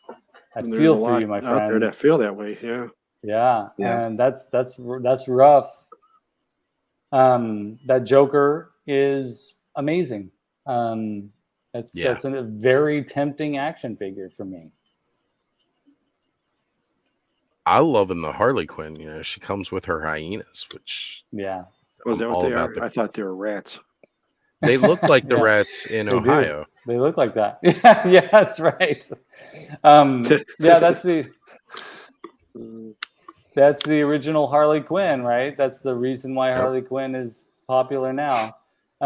She was the one character that was created for the animated series that was not in comics, and then they brought her in because of her popularity. Yeah. Oh, is that right? Yep. Yeah. And then we're back to the Cat's Lair, which is phenomenal. Like the scope of that thing. When I first walked up to it, I was just in awe because the sheer size. All right, so I've been joking around about the fact that these paws are not big enough that you can put their thunder tank in it. Like in the cartoon, thunder tank shot out of the paw. Mm-hmm. The thunder tank that they came out with is way too big for that. Yeah. But with that being said, these paws are still massive. Those are really 7 and 8 inch tall figures down there. Right. And you would think they were just short little piece of plastic, but this display case was so huge.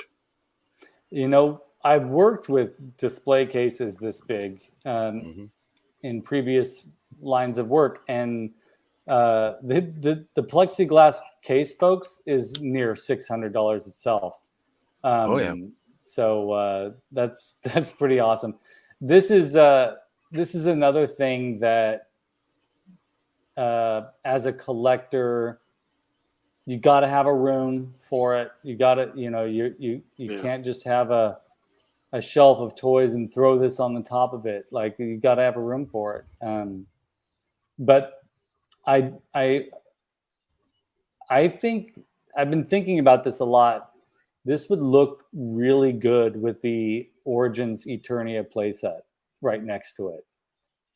The funny part is they actually almost take up about the same footprint. Yeah. Wow. Yeah. They look good together. Absolutely.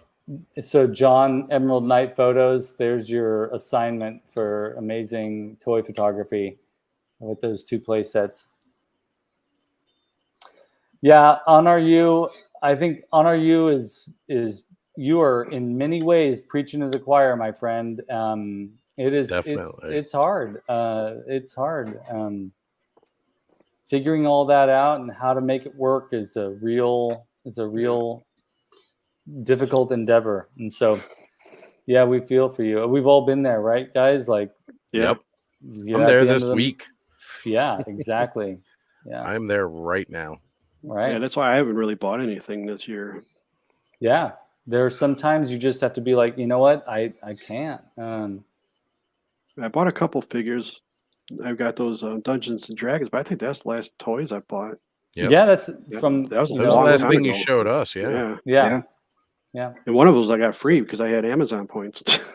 Right. Yeah, that's amazing. Yeah, so Alpha Inflict was asking if we think the Eternia display case from last year was bigger than this one. I don't would know. say that last year's Eternia play case, that display case that they had, was probably slightly larger.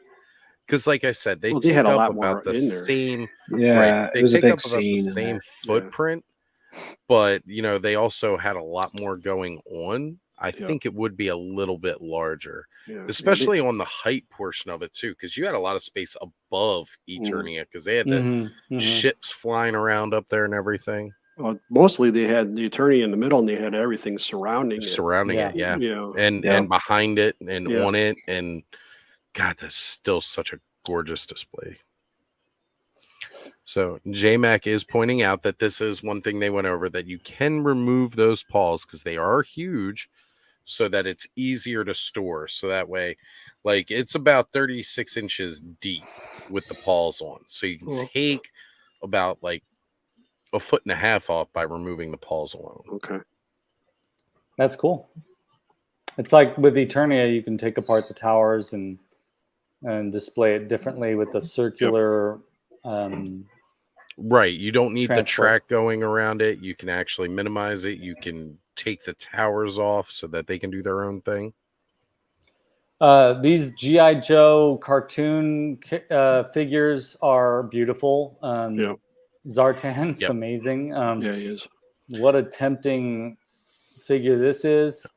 So that's different than classifieds now, right? Yeah. Right. Okay. Classifieds. Right. Classifieds. Oh, these are Super 7s? Yes. Okay. The classified series figures are a little bit smaller.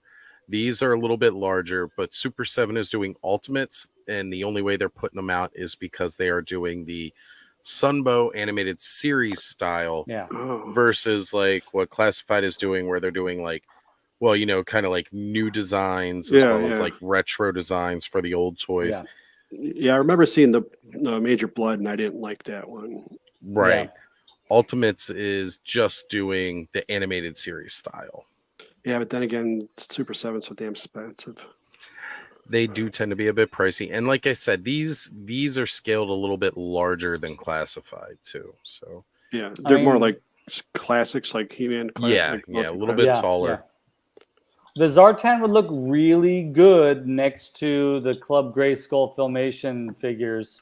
Yeah, that's what I'm saying. It would be tempting to get the Dreadnoks and Zartan, and Major Blood, because those are my favorites. Yeah, if anything, I also like Scrap Iron as well. But to have a cartoon shelf, and that's part of what makes this particular G.I. Joe line more interesting to me than Classifieds. But again, it's going to be like triple the price or double the price. I mean, Hasbro's getting a little close, but Hasbro. What's the deal? Like, Hasbro prices have gone up so much in the last year. Yep, I feel they have really been marching that price tag up. But yeah, they got a lot of neat stuff out there too. Mattel's doing the same thing too. What am I? They are. Let's look at it this way. We were spending $15 for an Origins figure 2 years ago. Now we're spending just about $20, which is how much Masterverse costs for a single figure, non-deluxe. Yeah. Can I just say, I love that Baroness figure. I'm a huge fan of the Baroness. This figure is awesome. So good. I'm really stoked about these. I mean, folks that watch the show, we had Matt Rodriguez and Rachel Rodriguez on to talk about the Defenders of Eden line, and seeing them, seeing these beautiful photos of these figures. I'm really stoked. I invested in one of them. I've got the General Cirrus, the blue guy. Okay. Right. Coming eventually, and I really am excited about that. But these are really cool. Really cool. I was just absolutely in love with the fact that he also had the prototype there for one that he showed off on our show in concept, but didn't actually have it yet. Yeah. And he showed it there with the paint apps. And like, you just see, and again, he was basically right next to the Four Horsemen. Like, the Four Horsemen in the corner. and then you had D13, and then right next to him was our good friend Matt Rodriguez with his figures, so you could really see that scale. These guys are huge. Yeah, they're like They this are big. dinosaurs. Like, no matter where you put them in your collection, they will feel like that. And that's not Matt Rodriguez in the back, folks. That's Stephen Busciotti from the Podcasters of the Universe. But I did score a picture of Matt Rodriguez from He was rocking the hat. Justice Curry's video. He's rocking this Skelevator hat. Nice. Yep. That totally made my day. I was a little jelly. He had the Skelevator hat, but I picked up the Ramen. Yeah, you got the hat, Ramen so Toys hat. Legends of Dragonor. I'm had only to go going by at the this Formo booth. I'm only going at this speed, folks, just because there are a lot of pictures. Yeah. And so, sorry if you have questions or stuff about the stuff that we're talking about. Let's go here with Alf. Yeah, the Dreadnoughts are going to be a difficult series of figures to resist. Period. Yeah. Alf, 100%. So I actually watched their table for about 40 minutes while they did their panel. So my son and I were there. We got to play with the figures a lot. Oh, that's cool. Ended up buying Barbaro. As you can see here. Yeah, pretty great figure. I'm going to pick up the rest as well. Yeah, they were definitely like, I've seen them online. I've wanted them. And I was always thinking they're a little pricey, but actually being there and looking at them, getting to hold them, seeing the dragons too. Yeah, that was like, I need the dragons, period. Even if I don't get anything else out of the line, I need the dragons from this line. Yeah. Barbaro really looks like a preliminary concept He-Man, right? I mean, he looks like that. And he's inspired by it for sure. Yeah. One of the things that I love about it too, Adam, is the crown comes off, right? Because I always thought like the crown was a little too ornate, but I did get a chance to see this. Like all the pictures I had seen, he has the crown on, but this, I think he looks like a little bit more barbarian-esque. Yeah. You can take off the armor, the arms come off, the head comes off. It's even like this comes off. Oh, wow. Legs will come off. So you can mix and match between the toys. They got a lot of pop and swap.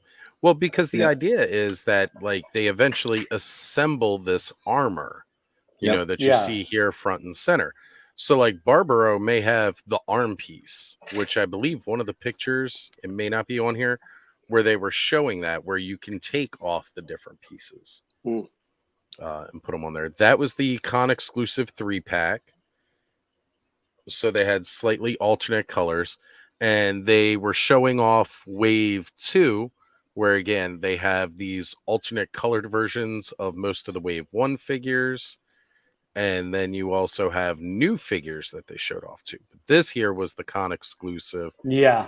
With that green translucent plastic, and again, the darker colored scheme of Barbaro. Yeah. And then the whole variant armor in the back. And you stole this one too, right, Oz? Oh, totally snatched it. I was stealing everything, man. My duffel bag is full of stolen merchandise. As a matter of fact, now everybody from PowerCon that's watching this is like checking, like, did he really steal everything? That's why you had the rats chasing after your ass. They were like little spies with cameras on it. They were ratting me out. Like, that's the one. He's one. This is why my bus didn't show to pick me up on Sunday. They stopped it so that I couldn't escape. But fools, we rented a car. Wait, now I just got to say the guy on the right that looks like a zombie rockabilly dude, and the Moss Man looking guy in the center, and the dragon, the guy that looks like a Remco figure on the far left. These three, I was like, those bastards. I was fine with avoiding these figures until these 3 figures were revealed. I'm like, they're like speaking directly to me with these With figures. the guy all the way on the right with the gray and purple, Yeah. he reminded me, I forget which Harryhausen film it is. Oh yeah, for sure. But one of the creatures that he did for one of, I think it might have even been like the Conan, or not Conan. This is from Sinbad. Clash of the. He looks like the Clash of the Titans. Yeah. Why am I blanking out on What his was the name? name of the monster? I can't The think of the big name of bad. the monster. The big Calibos? bad from Clash. Calibos, right? Yeah. He does look like that for sure. You know, like that's as soon as like I saw him teased when they were talking about, you know, having some new announcements. Like I just looked at it and I was like, oh my God, that looks so good. Like these 3 figures alone have me even more excited about it. Cause again, it's this more creatures and world building type thing, you know, something different from what we already saw. And mind you, like the Ornithar that they already have in here is like straight out of like, you know, Eastern philosophies, demons and stuff, Oni. And like these color swaps we got here, like we got a ice armor Barbaro, powered up version of Adam, help me, what's the villain's name? I keep wanting to call him Keldor, but they changed his name. Yeah, I forget. It's not Onitor, it's what is it? Well, because they had all the names and then they changed them all up for a lot of them, because originally this guy just looked exactly like you know, Keldor. Yeah. But you know, it's not who he is anymore. And you've got a powered up version of the genie. Like the lengths that they go to like give you, although it's a variant, it's like this extreme variant and it looks so good.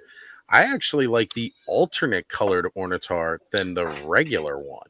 The blue one, yeah, he looks sharp. I like that. Yeah, I really like this looks good. Don't get me wrong. Yeah. Oh yeah, the Ornithar in the back, you could see some of his I'm pointing at my screen like you all can see what I'm pointing at. You can see how he has some of the pop and swap going on with like different parts. Yeah.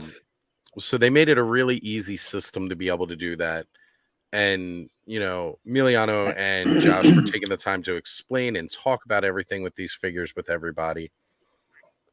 So you think better now than what they originally had planned, because they got told to change things up?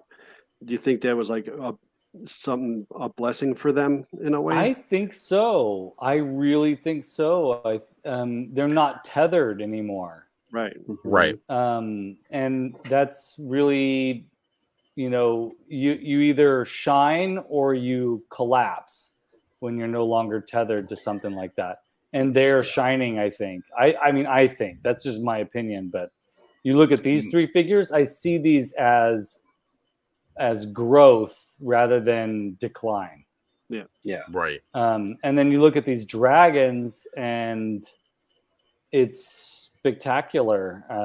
Well, and I love that we get 2 modes with the dragon, you know, like you can either have them down like actual dragons with the saddles, or they can stand up and fight and be like their own warriors. Yep. And again, like, you know, all the figures here are 5 POA. But even with the dragons, like, you know, of course, there's some articulation within the neck and, you know, like how you can rotate the tail so that it makes sense for when he's starting. Yeah. Thank you. Oscuro. That is the name of the main villain. They do have a little bit more. And sorry, Adam. So I just mentioning they do have, because on the boots and then the wrists, they also have articulation there. Right. Yeah. You get your swivel cuts. Yeah. Which again is a nice little improvement, because, you know, He-Man could have deflected so much more without having to rotate his whole body as a kid.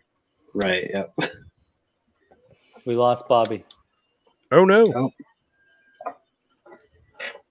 But yeah, you know, folks in the chat are just like going bonkers with this line, and I don't blame them. It's like I personally can't do it because there are other things I'd like to save for, but they are really hard to resist, especially. I keep going back to this, but especially these 3 figures. I'm just like, well, you know, you're gonna get the Moss Man one. I gotta watch myself, man. Seriously, it's like, you know, they're beautiful. Yeah. Fun my feature. Oh, go ahead, Adam. Sorry, they No, are it's okay. compatible. They're compatible with Modulock and Yeah, I Multibot saw that too from the vintage line. So you can. I don't know how well they look with those parts, but you can put them on. It looked comedic, you know, like a big bulky Yeah. figure with a skinny little Modulock arm. That was pretty funny. Right. I watched your video of that. Yeah, That is so cool. Yeah, these are great, and they're like, you know, cousins of Masters. They are. They could I mean, exist that's in where the their same roots universe. are. Yeah, And of course, they're 5.5 inch, so they scale perfectly with it. The only thing that they're missing, of course, is just the added articulation of origins. But for a vintage collection, these fit in absolutely perfectly. yeah, And even in origins, they do too, Like I said, I'm getting these dragons no matter what. there you go. Yeah, commit to it. And did they end up revealing who these figures were or no? Nope. those will come out later. Yeah. Looks like we've got an evil Lyn and a Stratos. Yeah, that's what I'm looking. Something like that. Definitely along those lines, like something more witchy, and definitely something of an avian feel. Yep. But wait, just that's not her, these... is it? No. No, that's a color swap of their goddess. That's a really beautiful figure too. Yeah, she's in person. Like I was just playing with the regular one. She's one of the most impressive. Yeah. She's got a lot of detail and tooling in her. Thanos says they weren't ready in time for the show. That makes sense. Yeah. Which means we may see them at like Toy Fair coming up in September, or even New York Comic Con, which I think is a little bit later. So this is Eternia Dreams, which is that wonderful toy store that is down here in Maryland. They had such a massive, they were like, as soon as you walked in, this is what you saw. They are notoriously huge at every one of these events. Their displays, the stuff that they have to offer folks is just unprecedented. This is this Eternia playset art is done by Ren McKenzie, and he shows up on what's Joe Amato? I'm blanking on Joe Amato's show on YouTube. Fans of Power. Fans of Power. He shows up on Fans of Power sometimes, and I've seen him chat over there a bunch. And I think he's part of the show now. Yeah, he is. He's great. His work is amazing, and his illustrative work here is like this. Oz, tell me how tall this was. Like 8 feet tall. Oh my god, it was like 8 or 9 feet tall at least. And again, this took up the entire front entrance. As soon as you walk in, this is all that you see. Yeah, that's cool.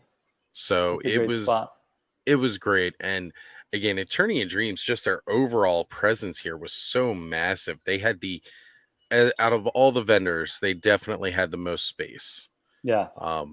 And they were packed deep. Now, they followed me all the way from Maryland to PowerCon. And the little guy with the shovel or the broom and the pan. Yeah. When now you guys all know I had some trouble getting Mossman shortly before I left. Now that Walmart that I went to had 3 in stock, and they all mysteriously vanished when it was time for me to pick up the one that I'd ordered online for in-store pickup. And I will say Eternia Dreams had mysteriously 3 Mossmen for sale at the convention. So I think that they actually bought my Mossman to try and resell it to me. Wow. No, it was great. Though. It was totally not what it was. But what was that? What, just out of curiosity, what were the price tags on the Eternia Dreams Mossmen as opposed to I didn't even look. Walmart? I didn't ask. I didn't look. I mean, they're really cool guys and everything like that. Yeah. And I know they they kind of work with you, but they're also very stern. Like what their price is what they're going to want for it. And up until it becomes absolutely impossible to find at retail, any price over retail is too much. Yeah. I agree. People too. let the FOMO hit when it came to running around and getting Rise of Evil with Panther, like most of these exclusives, the Battlefield Warrior 2-pack, and then like 2-3 months down the line, they're swamped in all the stores and there's just so overabundance. So I am definitely not gonna freak out and pay way more than it's honestly worth for the toy. It's also it's an expensive toy, and $40. It is. But I do want to say that opening it and holding it, I am willing to stand by this.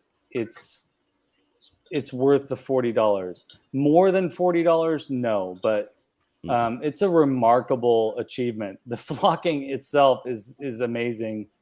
That's just flocking awesome. It is. I mean, it's the best flocking I've ever seen. Then we got Hella Dope Toys booth. So Ted Darklaw was in the chat a little bit earlier tonight. Yeah. The boys from Hella Dope Toys were all over the place at the con. It was great seeing them around. They were doing different Nerf battles. They went live on IG a couple times while we were there. They were posting so much on Instagram. It's great. It was fantastic. Now, I felt a little spurned at first because they walked right past me without acknowledging me whatsoever. When they first saw me. But no, the guys from Hella Dope, absolutely love them. Ted Darklaw and Aaron Black Knight, like, they were fantastic. One of the best things, and Mr. Wonderful was in the chat earlier too. Got to give these guys a lot of praise, because as everybody was walking around and buying stuff, we'd just walk back to Hella Dope Toys and they would tell us to go stuff all of our stuff over at Mr. Wonderful at Travis's table. So we'd stash our stuff there. And at the end of the con, Ted was gracious enough to take all of our stuff, take it back to the Hella Dope Toys warehouse, box everything up, and get it shipped out to us. Wow. That's incredible. Yeah, it is. Absolutely. It was phenomenal. So that way we didn't actually have to pack everything. And it was great because Skele on its way to you is the figure that I picked up for you. It should be there tomorrow. I'm hoping it will be. I was supposed to get my first box today with the majority of my haul from PowerCon. Unfortunately, that did not show up today. However, the second box of stuff that, wasn't much in the second box, but the second box of stuff that was supposed to show up tomorrow, that definitely showed up today. Oh, okay. So I do have some of my stuff here from PowerCon. That's awesome. Do you feel like doing a show and tell, or are you holding off on that? Yeah, no, I got them sitting off to the side. We normally do our weekly picks. I know this week we didn't, so I just had them sitting off here. Yeah, me too. Well, maybe since we're looking at Hella Dope Toys, now is a good time to do that.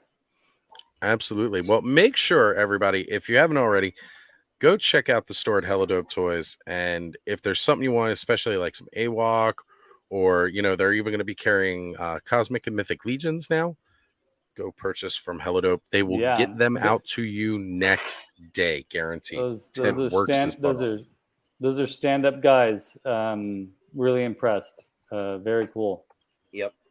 So one of the big things I got was I stopped by our wonderful friend Ace at Ramen Toy. Was at his booth. Oh, yeah. And we all know he's doing those most powerful stands in the universe. Yes. And he had a very limited con exclusive version of the stand. Oh, nice. So I did go ahead and pick that up. I will pop this guy open so you can see what the difference is compared to the other ones. Oh, did you see this from JMac? They were excited to meet you. Absolutely. He found me while we were in line and kind of hung around with us, talking with us while we were all waiting to get in on day one. Got to meet the whole family. So took cool. a couple selfies. I actually have a lot of the selfies on my phone. I have not posted everything yet. Again, I've been trying to recover from con flu, so I haven't had a chance to post all the selfies. And again, there's like some selfies that I think other people took that I need to get from others because there's some that I'm missing. I would feel the same way about meeting JMax77. I feel like I've been back and forth or been online with him in passing and in different chats like so many times over the last couple of years. I feel like I feel like I would feel like I'm standing with a celebrity there too. Well, that's why I brought up earlier. I wanted to talk to you guys about that. Like, what was it like meeting everyone? You know, as cool as it was to see all of these neat, awesome. So this is the translucent blue, which I love. Beautiful translucent plastic. But the most amazing thing about the convention had nothing to do with all the toys that they were showing off. Yeah. It was actually being able to walk around, meet everybody, squeeze everybody's hiney, as I'm prone to do. Yep. Both hands, all cheek, both sides, definite. And not just like meeting all the other channels and stuff like that. Like Ed, it was fantastic to meet you. It was great to meet Hello Dope Toys. It was great to meet Travis, Mr. Wonderful. But just like, so many of these guys we do see live in other programs, so we kind of know what they look like. And we get to see them. But one thing that we don't get to do is there is a lot of people in the chat where it's a lot like, they're just a screen name. Jay, it was an honor to meet you, brother. Absolutely honored. And yes, he had to hunt so hard for me because I was actually at Adam's panel when Jay arrived. But getting to meet everybody, because like, J-Mac, I hadn't actually seen in person. Neil Hill, he was another one while we were in line for the Four Horsemen and, waiting in line for their stuff. Never met Neil Hill before. He was in line hanging out with us, talking with us. So many people in the chat that are just like this little profile picture and a screen name, and that's it. So getting to meet people on that level where you get to see a face, you get to connect with them, it was just so much better than what, just the interactions that we all get here. And one thing I will say is I left on Sunday, had to go catch a bus that never showed up. I was so sad that I actually had to leave that day and couldn't just hang out a little bit longer with everybody. Because it was so much fun. And you guys are handing out Toy Frenzy stickers. Do people like know what that was? Or I ran out on day one, and yes, people did know what it was. Other people asked about it as I was handing them out, which was great too. Yeah, because that means it's something new that they got to look for. Told them go check it out on Skele Vader's channel, and cool. That was another fun part, is spreading the word of the show. I know somebody That's was really just weird. I lost like 20 subscribers during PowerCon. Was that because were you telling people to unsubscribe or to subscribe? Oh, I was totally telling people that that guy's a jerk. Totally unsubscribe. Oh man, Thanos, Oz destroyed my anonymity. That's true. When Thanos first, Thanos was like, hanging out in these episodes, and then suddenly there he is. What a glorious moment that was. It was such an honor the first time that he joined a live stream with me. I was really blown away because I didn't expect him to. I'd offered him a couple times before, and he always kind of said no. And then all of a sudden, out of nowhere, the one day he was just like, "Yeah, I'll jump on." And that was great. That was absolutely great. So there was a request to slide a card back into the stand. So I got Tongue Lasher's card back here. Let me ask Adam real quick. Adam, since now you've been on a few shows and been on, a couple things, has people been noticing you more? Like recognizing you? Besides just being the, no one really knew what you looked like until now, Yeah, I don't know. I mean, Oz found me, and he had all the the frenzies in tow, and it was great to see them. I don't know. I kind of sought out people who I kind of knew. Yeah. I don't know. I don't think so, but maybe because I was with my son and my wife, Yeah. so Yeah. people may not have just wanted to. I got you. Yeah. Now, I will say, for the amount of people that were recognizing me, I'm used to, and I joke about this a lot because it's happened in the past where, like, in high school, so many people knew who I was and everything like that. Like, somehow I managed to be the popular kid. And snooty. I did not want to be the popular kid. I tried my hardest to be a wallflower, but apparently when you have a sense of humor like mine, it just catches. Yeah. So, It's true. yeah, and like we would go all kinds of places and people just recognize me. But that's a joke here because we call it Smaltimore because everybody knows everybody Yeah. around here. And Maryland is a small state and the counties are even smaller within. So it's really easy for that to kind of happen. And we had gone all the way up to Hershey Park in PA, and I was hanging around with a couple of people, and Ziggy was with me, as a matter of fact. Mentioned that this is probably the one place we can go where I won't bump into somebody that I know. And right after I said it, somebody started coming up and saying, "Hey, Oz," and I was like, "Son of a bitch." I was a little pissed off because it happened anyway. But you were pissed off. You were enjoying it. Give me a break. Yeah. I really was not, especially not at Hershey Park. This was a big experience and different experience for me because I had a lot of people that I never knew, and they were coming up and saying hi and introducing themselves. Several people said hi and didn't introduce themselves, which I had to reiterate and ask, well, who is it? Who am I talking with? Because I haven't seen you before or anything like that. And that was really, really great to actually meet a lot of people. Like Andrew Davis, he came up and he was just like, talking to me like he knew me and everything like that. And I didn't know who he was. And then he was finally like, it's Andrew Davis from the chat. And I was like, oh yeah, you can put Ken through a table. Gotcha. So it was great. He actually came out to dinner with us when we were all hanging out. That was a lot of fun. And as I was telling the guys, honestly, that's the video I want. It's the only video. There's two videos I want. I want Adam's panel, and I want dinner at Oz's table.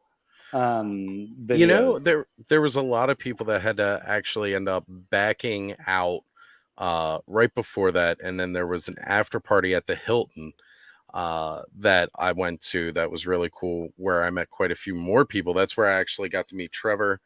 Ran into Walter as well from the Cabal there. I met him several times as he was walking around at the con. Jesse was there. We were hanging out with Jesse for a bit. Yeah. I ran into Jeremy DeWitt several times while we were going through there. Yeah. That's great. Did you talk to Amato at all? Yes, I did. As a matter of fact, yeah, he did a face reveal, and I gave him a kiss on the cheek for you, Bobby. Get out of here! You didn't get no face reveal. I didn't see his face. There's no way Did you get the face reveal? Nah, I told him I would say that. So, speaking of Joe Amato, like if you saw they had these collectible Arco pins, this is what was at Joe's table. They gave him Stratos. Yeah. Which I thought was hilarious. Yeah. It's awesome. So what else did you get, Adam? Oh, what did I get? I got a couple of things I'm really excited about. I wanted a 2000X Leech Staction for a long time. So good looking. This is my favorite version of Leech. This is the only Staction I've got. He didn't have his stand, but he had a weapon slightly broken, but mostly good. $50 I got this guy for, which is you never see him for 50. No. So, yeah, it's a really good price for him. Yeah, I got the clawful one, and my weapon is broken on the clawful. They're just really fragile. Yeah, they're fragile. Yeah, I love this guy. Yeah, now I'm gonna have to collect some, at least Evil Horde Stactions, I think. Yeah. Yeah, I still want to get the Stinkor one. Yeah. I met Stinkor while I was at the con. The other. Oh, sorry. The other was Faker. It Oh, was Oh, beautiful. one of my short list classics figures. So Oh, nice. Yeah. Looking good. Well, you're just grabbing all the classics now. Yeah. Yeah, I haven't gotten one for a while, but this guy, I was looking specifically for him or Mantena or CoverCon. So. You know, some of the prices have come down on a couple of them now with the, with Masterverse being out and everything. Like the prices have gone down a little on classics. Yeah. Certain ones, other ones still not so lucky. No, the one I want to get still really, really, really expensive. It's the green Trapjaw. Yeah. Yeah. I'll never get a good price on that one. So one of my other picks that I got after getting disappointed on day one and not getting the pre-sale 2-pack, I ended up finally getting this guy, Dubon from Mythic Legions. I've been wanting him for a while. As people know, he's a Falconeer, so he's got a falcon in here. Everybody knows I love my critters. Let me open that up again. Oh, show that again. So this is nice. It's a little dark because he, is in the shadow there with his hood. Yeah. And, again, like I said, he's got his falcon in here. He's got a sword, crossbow. It's a really, really awesome figure. I've been wanting him for a while, and he was sitting on the table, so I snatched him up as quick as I could. And then my last thing that showed up, that was part of today's package. So McFarlane Table was giving away stuff. You waited in line, they gave you a ticket, or they had a deck of cards, and you pulled a card, and whatever was on the card is what they gave you. That's cool. So for a while now, I've really, really been wanting some of those Avatar, the Shape of Water McFarlane figures. I've been wanting those creatures because I love creatures. Everybody knows. So I got one. I managed to win one, and it's called the Skimwing. And one of the cool parts is like he's modeled after a deep sea creature. He has one of my favorite effects of all. If you notice the pattern on the back here, his paint job glows in the dark.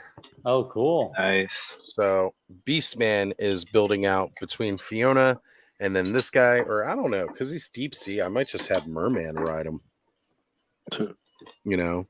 Yeah. But gosh, I felt so lucky that I got this because like they were handing out a lot of stuff. I just don't collect any of McFarlane's current lines. I don't collect like the DC stuff. Mm-hmm. So I wasn't entirely interested in a lot of what was being given away, but this guy I was really happy to get. And there was one other one there too, that I was kind of hoping, but I just didn't feel like getting back and waiting in line for another one. Oh, yeah. Nice. Excellent job, Ed. Man, I kind of hoped I got one of the other things too, but that reminds me, I got this I didn't get it from their booth, I got it from Pixel Dan because people kept dropping. They would drop these off at his table, and he did not want them. So, along with stuff like this that they were giving away, everybody pretty much either got your choice of a Black Adam wall art, or there was something else you could choose. It was either one or the other, and That's everybody who walked up got one of those. And I don't know of anybody that outright kept theirs because although I am a fan of The Rock, I'm not a big enough fan that I'm hanging Black Adam up on my wall. I forget.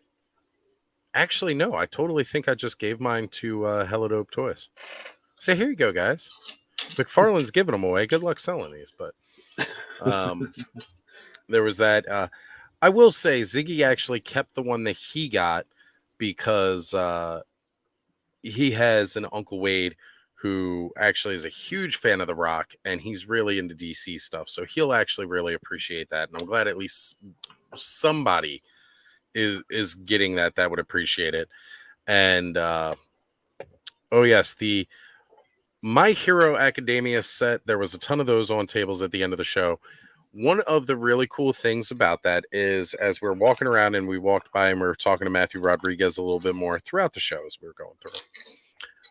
He had mentioned that one of his kids was a big fan of My Hero Academia and would actually really like that figure. So since we had just dropped ours off over at Helidope Toys, we went right back over to Helidope Toys, grabbed that, and brought it right back and made sure that Matt Rodriguez had one to take home. Cool. Yep. Well, one table that is cool that it existed at PowerCon, Hexastacks. Travis is how deep is he into this Kickstarter now? Oh man, he definitely covered some ground at the convention. He was working non-stop, like the whole time. He was in like 90% of the photos that I saw posted on Instagram, which is great. Like this guy, he's doing the right thing. You've got this idea, you've built it out, you've got the material out there, and you're working it to sell it, and that's the way to do it. Well, and I like Jay, seeing the display with action figures actually on the Hexastacks was very cool to see. That was, I think, one of the best parts was actually seeing how to, how well you're really going to utilize this. Yeah. Axion Figs is out there telling us now 21 days left to back. If you have not already backed these, I know Ziggy was so over the hill with these. He was like, I'm definitely going to back some. Yeah. Once we got back from the con. And I was going to say right here, Jay is mentioning, damn it, Travis, I had to make a video for him in his hotel room because he didn't have one yet. And it's true. Jay quickly cut together a whole video showing off Hexastack, showing off the design for people to check out. So now there is actually a video on the Kickstarter. But Travis was really working his pitch all weekend long. There were so many times when we'd walk up and he'd get like a break and he'd want to come over and talk with us. And as he did, I'd notice somebody walk up to his table and be like, Travis, you got somebody at your table. And then he'd have to go run while the rest of us were hanging out and, shooting Nerf darts at one another. Well, I got to take a moment and just say, Jay works his butt off to try and he does help his friends out and help people he hardly even knows very well promote whatever it is they're doing. So Jay, props to you, man, for taking the time to cut together a video in your hotel room for Travis at the last minute, man. Amazing. And in a short amount of time. I mean, Jay is a hard worker, and I really admire that. Yeah, he is one of the hardest working men in YouTube. Like a lot of people say I'm hardworking. I just show up on people's show. Yeah. Jay is always working, getting news, putting together videos, cutting them, sometimes releasing 2 or 3 videos a day. And then on top of that, doing multiple live streams a week. Mm-hmm. Yeah. Jay is definitely the hardest working man on YouTube right now. So Axion Figs saying he's got 20, that Travis has, Mr. Wonderful has 21 days left for Hexastacks. And then Thanos Copter following up with, unfortunately, that's still a ways to go. Within the 21 days, Hexastacks have a way to go. That doesn't mean it won't happen, folks. So get out there and support Travis and Hexastacks. It's a great idea. It's a great concept. I mean, these are prototypes, folks. Right. But what a great way to be able to display your action figures, and I just love the concept. It's brilliant. That tall one, again, if you haven't watched our episode where we talked with Travis about this, the tall one has a little drawer inside of it where you can put your accessories. Yep. And so, I mean, get out there. And he expanded that storage too. He actually ended up making it a little bit wider so you can fit even more in those now. Yeah. As well as just showing off, like right there, you kind of see like more of a universal foot peg, but he's also got ones with the little pegs for the peg holes in the feet. And there are different sizes based off different figures. He showed off different weapons racks that you're going to be able to add on to your stand so that you can display the weapons which is going to be really awesome too. And, you know, he had all the different sizes there, really showing them off well. And I love the modularity of it. And you can see he's got on his page too, like some pictures where he's got like the different AWOC figures. He's got General Thane on there. Now that is a beefy figure. And these guys hold the weight. It's not so much in those pictures. This is actually on his Kickstarter. Oh, yeah. He's got General Thane hanging out on one of them. Now, folks who are reading the chat, he's committed. So even if the initial Kickstarter doesn't make it, Thanos and Axion Figs both believe that he's going to get it going anyways. But still, go get the Kickstarter pricing if you're interested in these, and do it now so that, you know, that's less out of his pocket to get it started, right? Yeah. So go help a guy out. But and yeah, he keeps adding more to it. Yeah, he keeps, and that's something too that shows his ingenuity in expanding the concept to beyond just this. I mean, I personally like these the ones on the right, the Primal series.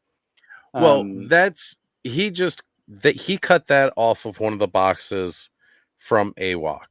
He was showing off the different textured pieces, and that he has a nameplate so that you can actually put a name there. Those aren't actually called Primal series. Oh, okay. Okay. It's just he was showing off that there's a little nameplate you can put at the front with that front magnet, which is really cool. Yeah. So, you know, again, just that extra display option. You see the different textures there. He's got like a wood panel. Then there's like a rocky terrain texture. Yep. Somebody mentioned with the hype of Ninja Turtles now that it would be really cool if one of them was a sewer lid. And Travis was like, immediately, he's like, well, I'm always working and adding on more stuff. As soon as I get home from all of this, that's going to get designed. Wow. So, Thanos is saying it. He's constantly innovating and improving. And that's awesome. And when he finds out something's not working just right, he does. He makes that immediate innovation to improve the design there. I mean, what a cool experience, Oz, that you got to be there. And you know, your peeps came out and supported you to get you there, and you showed up and you supported your peeps. Yeah. And that's the way to do it, my friend. And I had no doubt in my mind I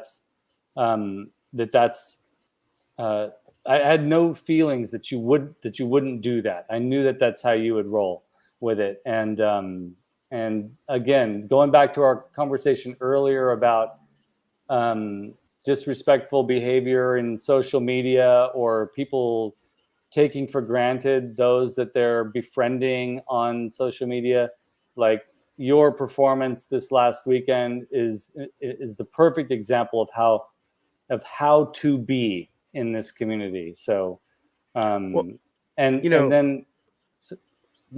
your thoughts, Skelly. And then I was just going to say, it's great to have a Masters of the Universe treasure like Adam from Battleground Blog being there and representing Toy Frenzy and representing the Masters of the Universe line in a way that that only an archivist could do. Like, I feel blessed to have you two guys on this show and have you be out there, representing. It's awesome. And Bobby, even if you and I go out there next year, we're gonna be like shy, and we're gonna have a really hard time living up to those. No, I'm not shy. I'm pretty. I'll be outgoing with people. I'll be like following quietly behind Bobby. That's how it's gonna work out. You got to bring the Studebaker, guys. We have to. I want to see it happen. I'm just saying. I want to see the road trip, of Skele Vader and Bobby make it to Columbus, Ohio. That would be great. Yeah, I'm very approachable. I'm very easygoing. I'm pretty good with people. So I'm just saying. Next year, I want to organize a booth so that way, we all have a place where we can stand, chill. We can store our own crap. We don't have to dump it on Travis's booth. You know, we can. I got to we get can to work. stash stuff for people. You can't have a booth without having something to show for it, right? Like I got to get to work and make some shit for this. What are you talking Right. about? Nah, we'll have a booth. We'll just put a Get couple some of hats Frenzy and stickers on there. t-shirts. Yeah, the shirts and Skelevator glasses and Skelevator's glasses glasses and all is that stuff. actual glasses. Yeah, Skelevator glasses with No, little I meant pint glasses. That would be great. Those two little skellies down here. You can bring a bunch of paintings. Yeah. But I'm serious. gotta I'd get love to to work. have a booth for us all next year where people can come up and meet the different hosts of, you know, Toy Frenzy. And then we can, you know, take turns as we walk around and hunt. And I think, look, Jay's got it right here. That'll pay for the booth alone. That'd be quite travel. Thank you, Jay. I'm going to need a bigger. I can't just take a Snake Mountain. That wouldn't be a Studebaker. That's for sure. Although it looked great, like strapped to the top of the Studebaker. Oh, get Uncle Eddie's Winnebago. Bobby, you and I are going to have to leave this side of the country like 2 weeks before PowerCon, just so we can take back roads. That's right. We got to do that. We'll take Route 66. Hole in the wall, hole in the wall toy stores to visit along the way and record. That'd be great. Now you're speaking my language. Next year is going to be a bit of a different experience, and I will say that I will be returning next year. Okay. If for anything, because Ziggy, who like day one, he was kind of quiet and reserved. By day two, he was talking how great of an experience it was to meet all these people and get to see all of them. Cool. And, you know, like he doesn't even do the shows with us. I don't even know that he watches the shows. He's like such a core part of my collecting with us going out and doing toy hunts and everything. But like, you know, he never goes live. He never comes on the channel or anything like that. So, and he was talking about, so next year we're skipping that whole Greyhound mess and we're just renting a car and we're driving up there. Or if I get a new car between now and then, we're just driving. Forget all that.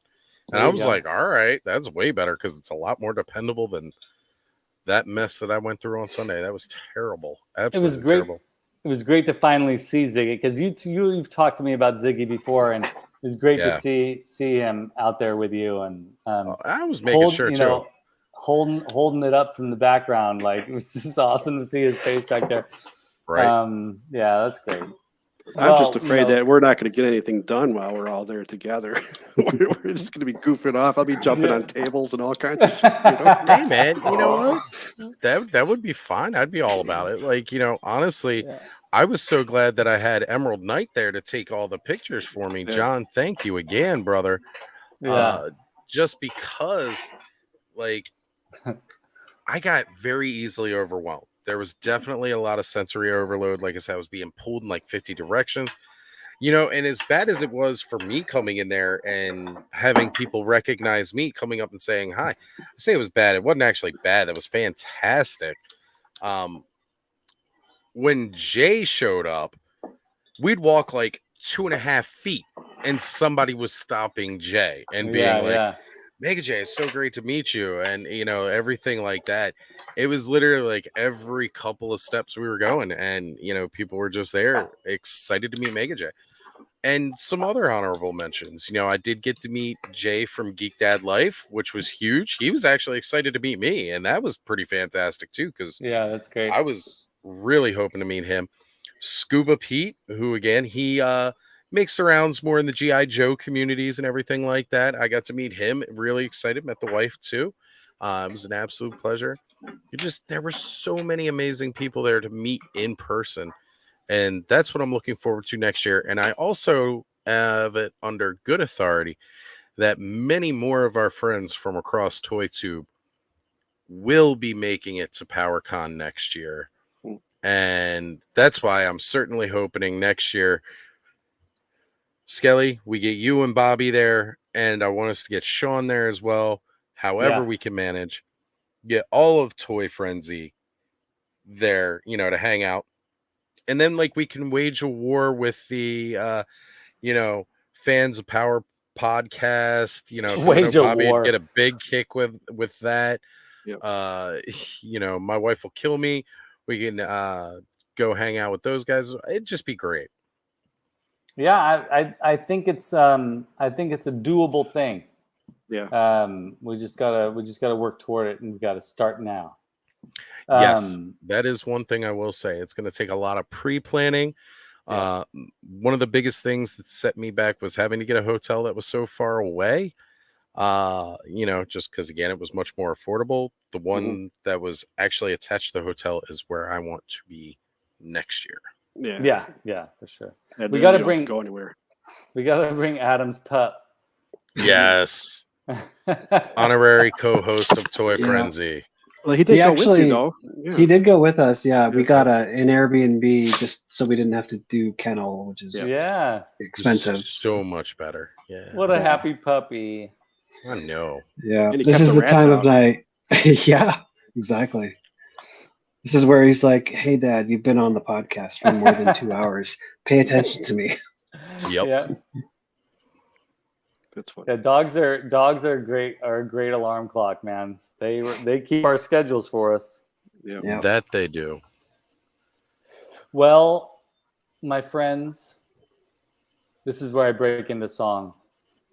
Right. You get Just to kidding, sing this time. I'm not gonna do that. Look, my voice just recovered. I ain't singing shit. No, by the way, you recovered fast, man. I commend Yeah. you. You got better. That's because what I said to him in our chat. I said, "Just get it over with." Just That's get what it over was. with. It must have been that because it was shortly Yeah. after that.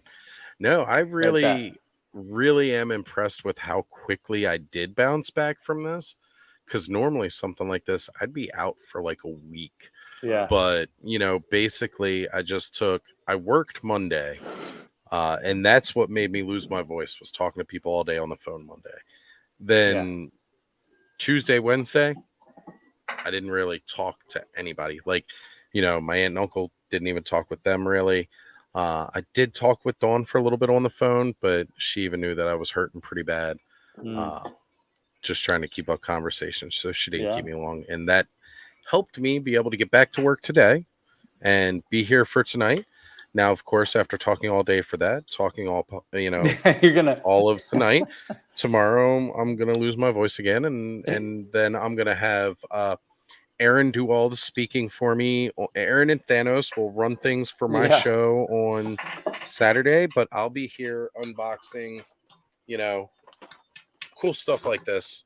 Yeah. And hopefully, Skelly, your box should be coming in tomorrow. Hopefully my other box will be coming in.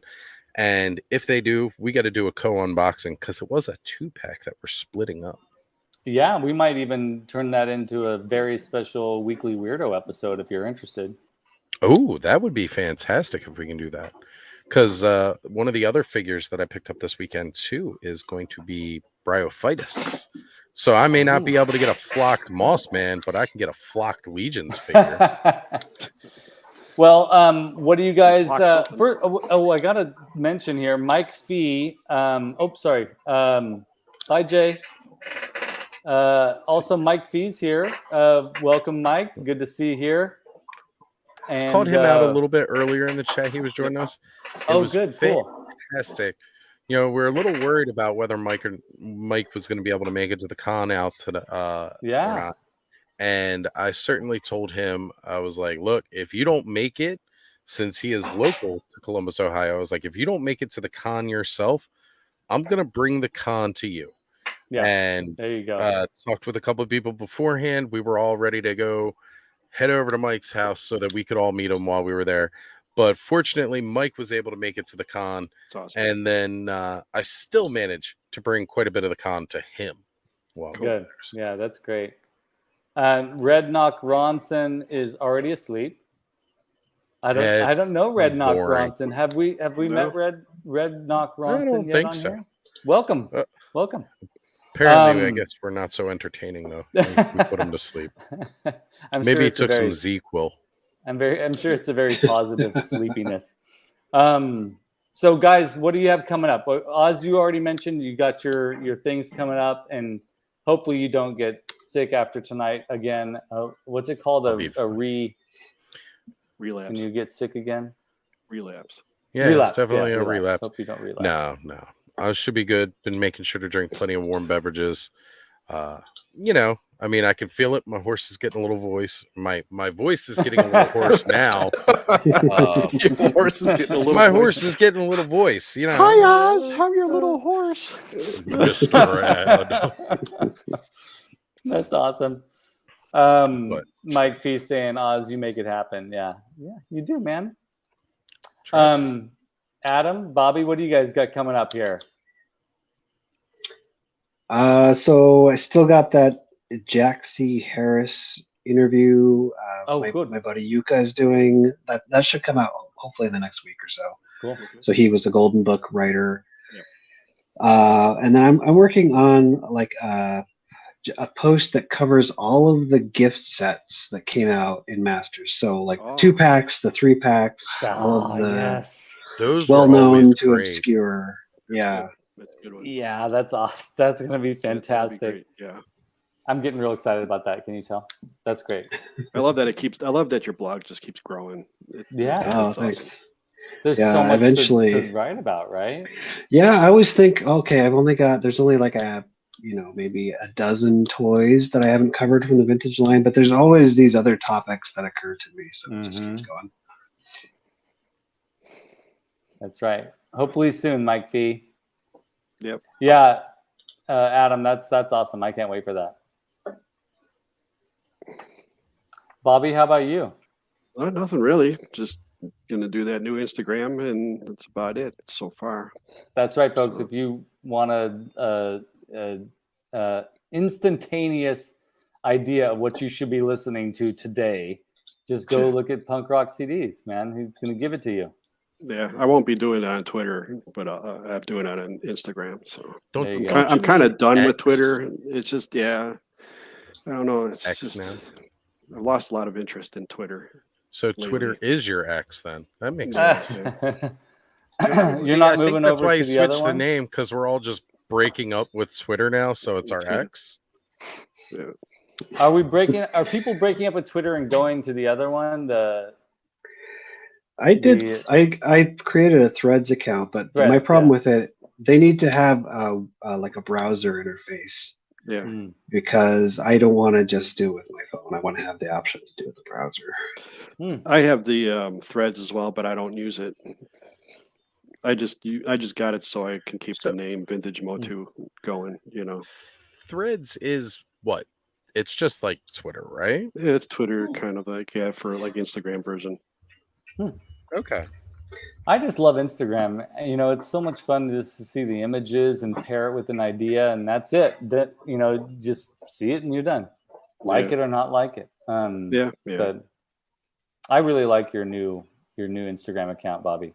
Oh, thank you. I appreciate that. So Cambridge and with Shawn, we were not going to do a podcast this month, but we did it just because Mark, the co-host, he was able to get this thing. I'm not going to say what it is, but this thing he was really looking for. And it pertains back to when we were talking about serial stuff. So that bonus, it's kind of a bonus episode, but we just popped it up right on the where you can find your podcast. It's ready to listen to now. And I don't, other than the weekly weirdo thing that I'm still maintaining on the Skelevator channel, no big news over there, but there could fingers be crossed we'll have a special one. Yeah, we might have a special weekly weirdo this week. So hopefully Oz will be a guest on that episode. So tune in this Sunday afternoon, folks. And do the YouTube thing, I guess, right? Click like and subscribe to this channel if you like the Toy Frenzy episodes. In fact, at this stage in the game, episode 53, you've got hours and hours and hours of material that you could be watching when you're supposed to be at work. So definitely be doing that, folks. It's great. I was just doing that the other day, watching a few older episodes, and they're so much fun. Not to toot our own horn, but I think our conversations are pretty darn entertaining. Yeah. And if you don't like it, tell us too. Yeah, tell us how we Tell us stuff you can want to see. improve. Yeah.